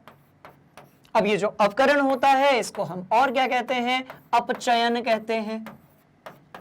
यदि अवकरण या अपचयन हो रहा है तो इसका मतलब ये हुआ कि जो ऑक्सीजन है वो क्या है? ऑक्सीकारक है। क्यों है ऑक्सीकारक? क्योंकि इलेक्ट्रॉन ग्रहण किया है। पहली बात इलेक्ट्रॉन ग्रहण किया है, दूसरी बात ऑक्सीकरण संख्या जो है वो 0 से कितनी हो गई? धन। ओ गलत लिखा हुआ है, रुको, थोड़ा सा इसको हम करेंगे चेंज। ध्यान से देखना, O2-। बात समझ में आ रही है? आपको समझाने के चक्कर में कभी कभी क्या होता है, बहुत ज्यादा जोश में आ जाते हैं टीचर्स, बट फिर भी जोश जो है वो खत्म नहीं होना चाहिए जब तक सारे कॉन्सेप्ट्स दिमाग के अंदर फिट नहीं हो जाते हैं स्टूडेंट्स, ठीक है? चलो ध्यान से देखो, तो भाई ये ऑक्सीकारक क्यों है? क्योंकि इसने इलेक्ट्रॉन का क्या कर लिया? धारण कर लिया। तो जिसमें होगा अपचयन वही होगा आपका ऑक्सीकारक। कुछ इसी तरीके से हम यहां पर देखेंगे भाई इसका यहां पर आवेश कितना है, 0 है। ऑक्सीकरण संख्या कितनी है इसकी, 0 है। और कॉपर की मैंने आपको बताई थी, याद करो, जिंक कॉपर की, तो कॉपर की कितनी होगी, तो +2 होगी। अब जब इसको मैं ऐसे बनाता हूं तो अब आयरन की धन 2 हो गई और कॉपर की कितनी हो गई। तो अब मुझे ये बताइए कि कॉपर जो है उसकी कम हुई ना। हम क्या कंक्लूड करेंगे स्टूडेंट्स कि आयरन जो है उसकी कितनी हुई, पहले 0 थी उससे कितनी हो गई, धन 2 हो गई। और कॉपर की कितनी थी भाई, धन 2 थी, उससे कितनी हो गई, 0 हो गई। जिसका ऑक्सीकरण संख्या बढ़ी उसका क्या हुआ स्टूडेंट्स, उसका हुआ आपका ऑक्सीकरण। क्या हुआ, क्या हुआ, क्या हुआ, इसका मतलब आयरन का हुआ ऑक्सीकरण, ऑक्सीकरण, ऑक्सीकरण। आयरन का क्या हुआ, तो उपचयन लिख देते हैं, थोड़े में आ जाएगा। तो इसका हुआ उपचयन और कॉपर का हुआ अपचयन। तो एक ही अभिक्रिया में उपचयन और अपचयन दोनों हो गया है, इसको भी हम बोलेंगे रेडॉक्स अभिक्रिया। ठीक है। और कैसी है, आयरन कॉपर को ठिकाने लगा रहा है, इसकी क्रियाशीलता ज्यादा, इसकी क्रियाशीलता कम, मतलब ये कि ये एक प्रकार की कौन सी अभिक्रिया है, विस्थापन अभिक्रिया है। बात समझ में आई, कैसी अभिक्रिया है स्टूडेंट्स, विस्थापन। कुछ इसी तरीके से दूसरे नंबर की जो अभिक्रिया है वो संयोजन अभिक्रिया है। क्यों है, बताते हैं, बताते हैं, बताते हैं। देखिए इसका 0 है, इसका 0 है। अब हाइड्रोजन का हो गया +1 और क्लोरीन का हो गया -1, तो ये भी कैसी अभिक्रिया है, तो ये भी है आपकी रेडॉक्स अभिक्रिया। तो स्टूडेंट्स ये भी कैसी अभिक्रिया है, हमारी रेडॉक्स अभिक्रिया है। क्या अब कहानी समझ में आई। तो क्या अब मेरी क्लास का हर कोई स्टूडेंट जो है आज के बाद ऑक्सीकरण के उदाहरण और अपचयन के उदाहरण और रेडॉक्स अभिक्रिया के उदाहरण जो हैं उसको बता पाएगा अच्छे तरीके से। बात समझ में आ गई। चलो बढ़िया वाला स्क्रीनशॉट लेंगे, इस पूरे को कॉन्सेप्ट को कॉपी में नोट करेंगे और उसके बाद जब भी कोई अभिक्रिया आपको दिखेगी आप ये पता लगाने की कोशिश करेंगे कि उसमें कौन सी अभिक्रिया हो रही है। बात समझ में आ गई। चलो ये सीख लिया, यदि ये सीख लिया अब रिवर्स में चलते हैं। यदि ये सीख लिया तो फिर ये भी सीख लिया होगा। ठीक है, इसका भी स्क्रीनशॉट फिर से कॉपी में, ये भी सीख लिया होगा, कोई दिक्कत वाली बात नहीं है। चलो ये भी सीख लिया होगा कि किस तरीके से संयोजकता, आबंधन और आवेश जो है वो आपस में क्या होते हैं स्टूडेंट्स, कनेक्टेड होते हैं। यदि ये सीख लिया तो फिर ये भी सीख लिया होगा। मजा आया, कहानी समझ में आई। देखो पूरा सीख लिया आप लोगों ने, देख लो। क्या ये सीखा, बिल्कुल सीखा। अब तो मजे वाली बात हो गई यार, दिमाग में फिट हो गया पूरा का पूरा। अब तो आपकी ये भी समझ में आ गया कि हाँ सर ऑक्सीजन हाइड्रोजन के बिना भी रेडॉक्स अभिक्रिया हो सकती है। ठीक है, अच्छा ये सीखा, ये सीखा, बिल्कुल सीखा। तो जब पहले वो सीखा था तो अब आपको पता चलेगा कि इनमें भी बहुत सारी अभिक्रियाएं ऐसी होती हैं जो रेडॉक्स हो सकती हैं, अपचयन वाली हो सकती हैं, उपचयन वाली हो सकती हैं। कहानी समझ में आ गई। चलिए अब ऑक्सीकरण को थोड़ा सा और अच्छे तरीके से समझते हैं, इसको यदि आपने दिमाग में फिट कर लिया है तो। ठीक है, अब ध्यान से देखो, अब ये जो चैप्टर है हमारा ये थोड़ा सा ही बचा हुआ है। मैं आपको समझा रहा हूं ऊष्माक्षेपी और ऊष्माशोषी अभिक्रियाएं। स्टूडेंट्स स्टूडेंट्स स्टूडेंट्स, ठीक है, उपचयन अपचयन पूरा बढ़िया से देख लिया। अब आपके समझ में आ गया होगा कि जिसने इलेक्ट्रॉन निकाल दिए, देखो 2 इलेक्ट्रॉन थे इसके पास में, कितने थे, कितने थे, कितने थे, कितने थे, तो भाई इसके पास 2 इलेक्ट्रॉन थे, दोनों को बाहर निकाल दिया, क्या हुआ, ऑक्सीडेशन। समझने के बाद हर चीज हो जाती है बड़ी ही आसान। और इसने क्या किए, 2 इलेक्ट्रॉन ग्रहण कर लिए, तो इसका क्या हुआ, रिडक्शन। क्या हुआ, रिडक्शन हुआ। रिडक्शन का मतलब क्या हुआ भाई, तो अपचयन हुआ। और इसका क्या हुआ स्टूडेंट्स, तो इस वाले का हो गया, कहां लिखेंगे, तो यहां पर लिखेंगे उपचयन। अब जिसका हुआ है उपचयन उसकी ऑक्सीकरण संख्या बढ़ गई होगी। बात समझ में आ रही है, कैसे बढ़ी होगी बताते हैं, ध्यान से देखो। उपचयन हो गया और यहां पर आपका अपचयन हो गया। पहले तो ये लिख लेते हैं हम सबसे पहले कि जिसका उपचयन हुआ है वो अवकारक है और जिसका अपचयन हुआ है वो क्या है, तो वो ऑक्सीकारक है। तो ऑक्सीकारक के लिए देखो इन्होंने लिखा होगा ऑक्सीडाइजिंग एजेंट, ये देखो। उसी तरीके से अवकारक के लिए लिखा होगा रिड्यूसिंग एजेंट, ये देखो। बात समझ में आई क्या, तो सारी चीजें अब हैं दिमाग के सामने। ठीक है, चलिए अब बढ़ते हैं इसके बाद वाले कॉन्सेप्ट की तरफ और देखते हैं पिटारे में से कौन सी चीज निकलती है। इसको बढ़िया तरीके से आप नोट कर लो। अच्छा, तो बी क्या हुआ? रिड्यूस्ड हुआ। ए क्या हुआ? तो आपका ऑक्सीडाइज्ड हुआ। समझ में आ गई कहानी? चलिए, और क्या पूछा गया भाई? क्या हमने दैनिक जीवन में उपचयन अभिक्रियाओं के प्रभावों को देखा है? अरे भयंकर देखा है। उपचयन अभिक्रियाएं हमारे आसपास भरी पड़ी हैं। बात समझ में आ रही है? लोहे में जंग लगना, पेट्रोल का जलना, भोजन का पाचन होना, और ऐसी बहुत सारी अभिक्रियाएं हैं जो कौन सी हैं भाई? आपकी उपचयन होता है, जिसमें टमाटर का सड़ना, लिख देते हैं, लो ये लो, ठीक है। फलों का सड़ना, खाद्य पदार्थों का खराब होना, पदार्थों का खराब होना, खाद्य पदार्थों का खराब होना,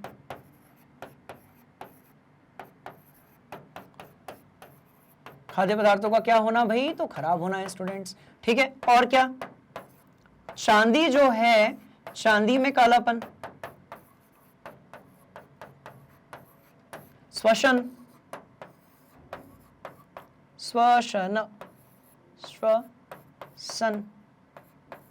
ठीक है। और क्या ले लेंगे? तो बहुत सारे हैं, कोई परेशानी वाली बात नहीं है। लोहे में जंग लगना, और क्या हो सकता है भाई? और क्या हो सकता है? और क्या? हाँ, पेट्रोल का जलना, पेट्रोल का जलना, पेट्रोल का जलना, ठीक है। तो ये सारी कौन सी चीजें हैं? दैनिक जीवन में उपचयन अभिक्रियाएं हैं। देखो, पूरा जंग लग गया उस पे। अब ये जंग क्यों लगा, क्या था, इसको भी समझेंगे। अच्छा, एक और चीज, ऊष्माक्षेपी और ऊष्मा शोषी जो है वो बचा है भी। हाँ, ध्यान से देखना, इसको नोट किया जाए। बढ़ रहे हैं आगे, ठीक। देखो,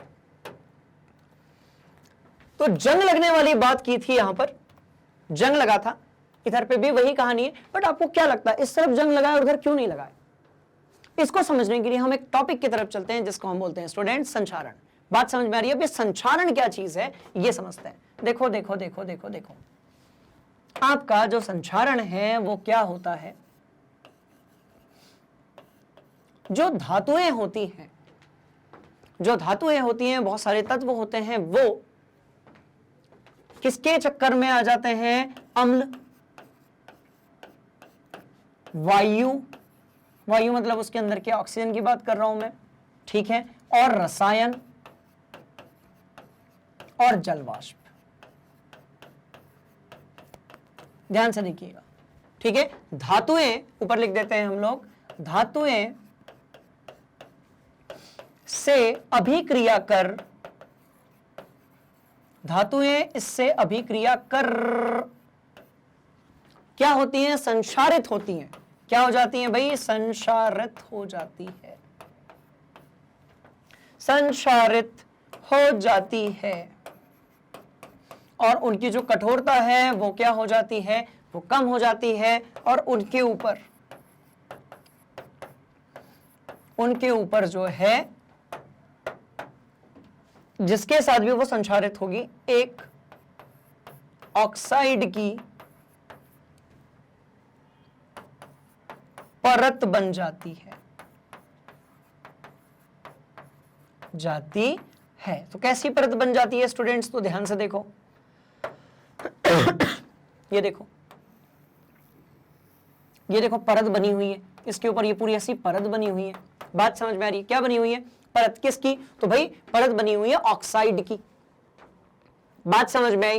एकदम आसान, पक्का जी। तो ये जो चीज है इसको हम क्या बोलते हैं? संचारण। क्या बोलेंगे? संचारण। अब सवाल पैदा होता है, सर संचारण के उदाहरण दीजिए। बिल्कुल देंगे, आपने देखा होगा, जैसा कि दिख रहा है आपको, लोहे में लग जाता है जंग। कुछ इसी तरीके से ये जो हमारा तांबा होता है उससे बनी हुई वस्तुएं कैसी हो जाती हैं भाई? उसमें हल्का सा हरापन आ जाता है, तो वो क्या हुआ? उसका संचारण हो गया। फिर आप क्या करते हो? तो आप जो है नींबू और नमक का एक घोल बनाते हो और उसके ऊपर डालते हो, वो ठीक हो जाता है, सही हो जाता है अपने आप, ठीक है। कुछ इसी तरीके से आपने देखा होगा कि जो चांदी होती है, जो आपकी चांदी होती है, उसमें कालापन आ जाता है। तो ये कुछ ऐसे उदाहरण हैं जो संचारण के संदर्भ में दिए जाते हैं। बात समझ में आ गई? क्या था ये? ठीक है, क्लियर हो गया स्टूडेंट्स। अब थोड़ा और आगे बढ़ते हैं। सर संचारण से कैसे बचाया जाए? तो उसको भी समझेंगे। संचारण से कैसे बचाया जाए? तो ऐसे बचाया जाए। ध्यान से देखो, तो संक्षारण से कैसे बचाया जाए, तो इस तरीके से बचाया जाए। ध्यान से देखना कैसे करेंगे, कैसे करेंगे, कैसे करेंगे। तो भैया एक तरीका तो है पेंट कर दीजिए, एक तरीका तो क्या है, पेंट कर दीजिए। क्यों कर दीजिए, तो ये देखो ना, हमें धातु को अम्ल, वायु, रसायन, जलवाष्प के साथ अभिक्रिया करने से बचाना है। अभिक्रिया करने से कैसे बचाओगे, कैसे बचाओगे, क्या है तरीका, तो तरीका क्या होगा, तरीका क्या होगा, आप उस पर पेंट कर दीजिए, परत चढ़ गई। तो परत चढ़ने से क्या होगा स्टूडेंट्स, वो अभिक्रिया नहीं करेगा। अच्छा, एक तरीका क्या है, और दूसरा आप उसका गैल्वेनीकरण कर दीजिए। अब ये गैल्वेनीकरण क्या होता है, तो हम कहेंगे विद्युत की हेल्प से,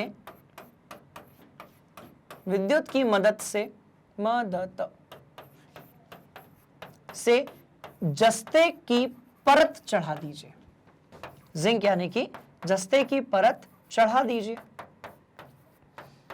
तो आप यदि क्या करेंगे, जस्ते की उसके ऊपर परत चढ़ा देंगे तो उसको हम क्या बोलेंगे, गैल्वेनीकरण या फिर गैल्वेनाइजेशन।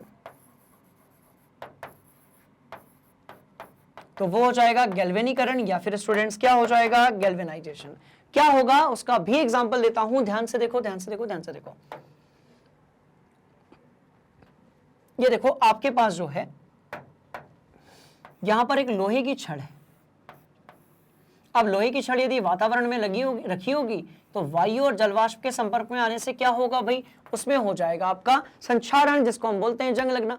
अब क्या करेंगे, क्या करेंगे, क्या करेंगे, तो हमने उसके ऊपर जस्ते की एक जो परत चढ़ा दी, जस्ते की परत चढ़ा दी। तो क्या हुआ, देखो अंदर की तरफ कौन सी चीज थी, तो भाई अंदर की तरफ था आपका Fe यानी कि लोहा, और बाहर की तरफ किस चीज की परत चढ़ी हुई है, तो ये परत चढ़ी है भाई जस्ते की, जस्ता यानी कि जिंक की परत।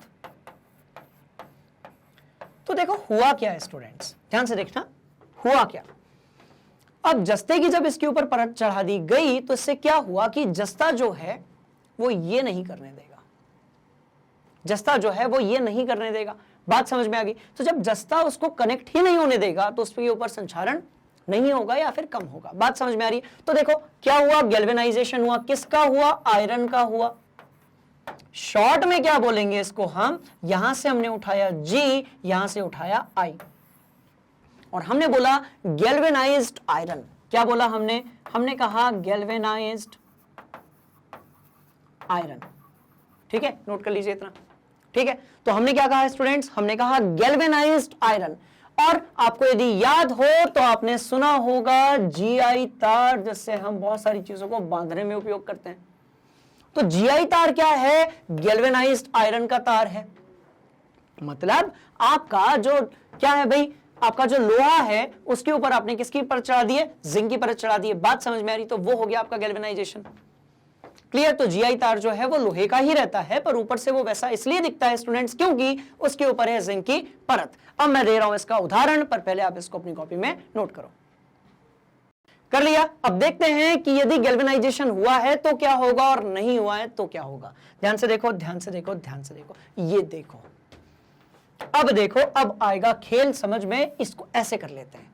ठीक है, अब यदि आपने देखा होगा स्टूडेंट्स तो इस तरफ वाले में जंग लगा है, यहां पर जंग नहीं लगा है, क्योंकि जो लोहा है उसके ऊपर क्या चढ़ गई है, उसके ऊपर चढ़ गई है जस्ते की परत। जिंक की क्या चढ़ गई है स्टूडेंट्स, परत। बात समझ में आ रही है। तो संक्षारण इधर हुआ, वहां संक्षारण नहीं हुआ, तो यही आपका GI, क्या बोल सकते हो आप इसको, GI, और क्या है भाई, तो चेन है। तो ये गैल्वेनाइज्ड आयरन की आपकी क्या हो गई स्टूडेंट्स, चेन हो गई। बात समझ में आ गई, एकदम आसान था। चलो बढ़िया से अपनी कॉपी में नोट कर लो। इसे भी आपने कर लिया है, इसे भी आप नोट कर लो। बढ़ रहे हैं आगे, कॉन्सेप्ट समझ में आ गया होगा आपके। चलिए अब पूछा गया है विकृत गंधिता जो है इसके बारे में टिप्पणी करना है। तो स्टूडेंट्स बड़ी आसान सी चीज है। क्या हुआ भाई, सेब जो है वो सड़ गई, क्यों, ऐसा क्यों हुआ, तो ध्यान से सुनिए।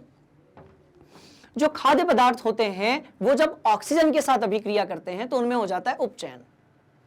खाद्य पदार्थ ऑक्सीजन के साथ अभिक्रिया करते हैं तो उसमें हो जाता है उपचयन, जिसके कारण क्या होता है कि उनका जो स्वाद होता है और गंध होती है वो बदल जाती है। उसी को हम बोलते हैं विकृत गंधिता। तो कैसे लिखेंगे, खाद्य पदार्थ पदार्थ ऑक्सीजन से अभिक्रिया करते हैं जिससे उनका स्वाद और गंध जो है वो कैसी हो जाती है, बदल जाती है। तो ये भी एक प्रकार का क्या हुआ भाई, उपचयन हुआ। तो इसी को हम बोलते हैं विकृत गंधिता। अब यदि तापमान बढ़ेगा तो विकृत गंधिता बढ़ जाएगी। इसलिए आपने देखा होगा गर्मियों में चीजें जल्दी खराब होती हैं, दूध जल्दी फट जाता है, क्योंकि रेट ऑफ रिएक्शन या फिर अभिक्रिया की जो दर है वो बढ़ जाती है स्टूडेंट्स, कब, गर्मियों में। बात समझ में आ रही है? चलो, तापमान यदि कम रहेगा तो ऑक्सीकरण कैसा हो जाएगा भाई, धीरे हो जाएगा और विकृत गंधिता कम हो जाएगी। इसलिए आपने देखा होगा कि चीजों को सड़ने से बचाने के लिए हम उसको डाल देते हैं कहां पर, क्या कहते हो, समझ में आया? फ्रिज में डाल देते हैं, क्योंकि वहां तापमान कम होता है, वहां पर विकृत गंधिता कम होती है। बात समझ में आ गई? तो अब देखिए, विकृत गंधिता को रोकने के लिए क्या करना है वो भी बता देते हैं। तो पहले आप इसको नोट कर लो, स्क्रीनशॉट लेकर या पॉज करके, उसके बाद मैं आपको बताता हूं रोकने के लिए करना क्या है। तो ध्यान से देखिए क्या करना है रोकने के लिए। इसको मिटाते हैं यहां से। तो भाई एक तो कम तापमान रखें, एक तो क्या करें, कम तापमान रखें, एक तो कम तापमान रखें। दूसरा, यदि कम तापमान आपने रखा है तो दूसरा ऑक्सीजन को दूर रखें।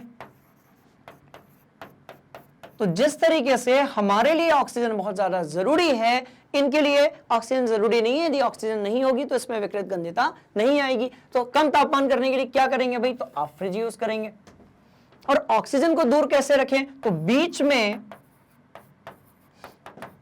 कोई और तत्व डाल दें या गैस डाल दें। तो डाला ना, कौन सी गैस डाली, क्या कहते हो, कहानी समझ में आई? तो भैया नाइट्रोजन डाल दिया। तो अब आपने देखा होगा कि आपका जो चिप्स का पैकेट होता है उसमें चिप्स कम होते हैं और गैस ज्यादा होती है। तो वो गैस कौन सी होती है स्टूडेंट्स, नाइट्रोजन गैस होती है। क्योंकि यदि हम नाइट्रोजन गैस नहीं डालेंगे, ये एक अक्रियाशील गैस है, यदि हम नाइट्रोजन गैस नहीं डालेंगे तो उससे क्या होगा, चिप्स खराब हो जाएगा और उसमें हो जाएगी विकृत गंधिता। कुछ समझ में आया? एकदम आसान वाली बात है। इसलिए आप या तो तापमान कम रखें या फिर आप ऑक्सीजन को दूर करें। तो चिप्स के पैकेट में भरी होती है नाइट्रोजन गैस, जिसके कारण विकृत गंधिता देर से होती है और बहुत ही आसान, आराम से होती है, तुरंत नहीं हो जाती। ठीक है, तापमान यदि बढ़ेगा तो कोई भी चीज जल्दी खराब होगी, कम रहेगा तो देर से खराब होगी। बात समझ में आ रही है? तो इस तरीके से जो है हमने सारे कॉन्सेप्ट्स को देख लिया है। अब देखो, मैंने आपको बताया था कि ऊष्मारोधी और ऊष्मा छेपी और ऊष्मा शोषी दो प्रकार की अभिक्रियाएं होती हैं। बड़ी सिंपल सी चीज है। देखो, यदि मैं इसको तोड़ना चाहता हूं तो ये अपने आप तो टूटेगा नहीं भाई, तो मुझे क्या देनी पड़ेगी, मुझे देनी पड़ेगी ऊष्मा। तो ऐसी अभिक्रियाएं जिसमें हम ऊष्मा देते हैं, ये लो, रुको रुको रुको रुको रुको, इसको हम गर्म करेंगे पहले, तो ये लो। तो ऐसी अभिक्रियाएं जिसमें हम ऊष्मा देते हैं उसको हम कहते हैं ऊष्मा का अवशोषण हुआ, ऊष्मा शोषी। और ऐसी अभिक्रियाएं जिसमें ऊष्मा बाहर निकलती है, जैसे कि ये 2Na एंड Cl2, क्या मिला, 2NaCl मिला। अब मेरे सभी स्टूडेंट्स ये भी बता सकते हैं कि सर कहां अपचयन हुआ, कहां उपचयन हुआ, कौन सी रेडॉक्स अभिक्रिया है या नहीं है। ठीक है, चलिए, तो इसमें क्या निकली भाई, साथ में निकली बहुत सारी ऊष्मा। तो ऊष्मा यदि बाहर निकल रही है तो इसका मतलब हुआ कि ये कैसी है भाई, ऊष्मा ऊष्मा ऊष्मा ऊष्मा ऊष्मा ऊष्मा क्षेपी। तो स्टूडेंट्स ये कैसी है, ऊष्मा क्षेपी अभिक्रिया। बाहर निकल रही तो ऊष्मा क्षेपी, उसको हम कहेंगे एक्सोथर्मिक इंग्लिश में। और यदि दे रहे हो तो क्या होगी, ऊष्मा शोषी होगी। क्या ये कहानी और ये कहानी समझ में आ गई आप लोगों के? बढ़िया तरीके से सारे कॉन्सेप्ट को हमने देख लिया। चलो इसको भी नोट कर लो और चल रहे हैं हम लोग अगले कॉन्सेप्ट के तरफ और देखते हैं अगला कॉन्सेप्ट क्या है। अगला कॉन्सेप्ट यह है स्टूडेंट्स कि यदि आपको यह वीडियो बहुत अच्छा लगा हो और इसके बाद के यदि वीडियोस आपको देखने हो तो उसका एक सोल्यूशन है, जो कि है मैग्नेट ब्रेन्स हिंदी। मतलब हम लोगों को फ्लो में पता ही नहीं चला कि कब हमारा जो पूरा चैप्टर है उसका 3rd पार्ट आज खत्म हो गया। ठीक है, तो ध्यान से देखिए करना क्या है भाई, गूगल पे जाइए, सर्च कीजिए, सब कुछ फ्री ऑफ कॉस्ट है, बिल्कुल परेशान नहीं होना है। क्लास हिंदी मीडियम में जाइए, क्लास 10th में जाइए, सारे शिक्षक यहां पर हैं, एकदम क्वालिटी कंटेंट मिलेगा, बिल्कुल फ्री ऑफ कॉस्ट, कोई कूपन नहीं, कोई पैकेज नहीं। बात समझ में आ गई? क्या करोगे भाई, केमिस्ट्री पढ़नी है यहां क्लिक कर दो, सामाजिक विज्ञान पढ़नी है यहां क्लिक कर दो, हिंदी पढ़नी है यहां क्लिक कर दो, गणित पढ़नी है यहां क्लिक कर दो, इसी तरीके से इंग्लिश और फिजिक्स के लिए भी दिया हुआ है। बात समझ में आ गई? तो क्या कर सकते हो, क्लिक करना है, क्लिक किया, क्लिक किया, क्लिक किया, क्लिक किया, क्लिक किया, और ये हो गया। अब देखो, आपकी जो परीक्षा होती है उसमें कहीं से भी सवाल पूछा जा सकता है, और ये आपको भी पता है कि जितनी आपकी प्रैक्टिस होगी उतना अच्छा आपका रिजल्ट आएगा। तो करना क्या है, मैग्नेट ब्रेन्स हिंदी प्लेटफॉर्म पर सारी चीजें हैं बिल्कुल फ्री ऑफ कॉस्ट। मतलब कौन सी चीजें? हर चैप्टर के concept videos, topic wise videos, जो कि अभी हम कर रहे थे पहले चैप्टर के लिए 3rd पार्ट। एनसीईआरटी का 1 शॉट रिवीजन, एनसीईआरटी सॉल्यूशन, बहुत सारे एमसीक्यू क्वेश्चंस, बहुत सारे प्रीवियस ईयर क्वेश्चंस, बड़े इंपॉर्टेंट क्वेश्चंस, एग्जाम्पलर्स, और मैग्नेट ब्रेन्स का जो सैंपल पेपर है वो। इतना करने के बाद आपके पास इस लेवल का नॉलेज होगा स्टूडेंट्स कि आपकी एग्जाम में कोई भी क्वेश्चन पूछा जाए तो वो आपको ऑटोमेटिकली बन जाएगा, और आपका जो कॉन्सेप्ट है वो बढ़िया स्ट्रांग हो जाएगा। बात समझ में आ रही है? तो इन सब के लिए कुछ नहीं करना है, आपको सीधे सीधे यहां क्लिक करना है फुल कोर्स पे, दैट्स ऑल। बात समझ में आ गई? आपने क्लिक किया, आपकी पढ़ाई शुरू। कैसे शुरू? तो भाई ऐसे शुरू, ये लो विषय सूची के साथ स्टार्ट करेंगे कॉन्सेप्ट को। बात समझ में आ रही है? ये करने के बाद फिर हो गया, तैयारी जब पूरी हो गई तो कुछ लोगों को बता दो कि जो मैग्नेट ब्रेन्स हिंदी है वो आपको प्रोवाइड करता है क्या क्या क्या क्या क्या। तो ध्यान से देखिएगा, वो प्रोवाइड करता है स्टूडेंट्स आपको कक्षा 6वीं से लेकर कक्षा 12वीं तक की ऑनलाइन एजुकेशन बिल्कुल फ्री ऑफ कॉस्ट। मतलब स्माइल करने वाली बात तो है। क्या आपको एक कहानी समझ में आ गई? क्या आज आप लोगों को आज का जो वीडियो है, आज की जो क्लास है वो बहुत अच्छे तरीके से क्लियर हो गई? पक्का? चलिए, तो आप इस तरीके से बाकी कॉन्सेप्ट्स के लिए भी कनेक्टेड रहिए मैग्नेट ब्रेन्स हिंदी के साथ। मैं आपसे मिलता हूं अगली क्लास में अगले कॉन्सेप्ट के साथ। अगले चैप्टर में हम धमाका करेंगे रसायन विज्ञान में। तब तक के लिए आप मैग्नेट ब्रेन्स हिंदी को लाइक कीजिए, सब्सक्राइब कीजिए एंड शेयर कीजिए students. Thank you so much.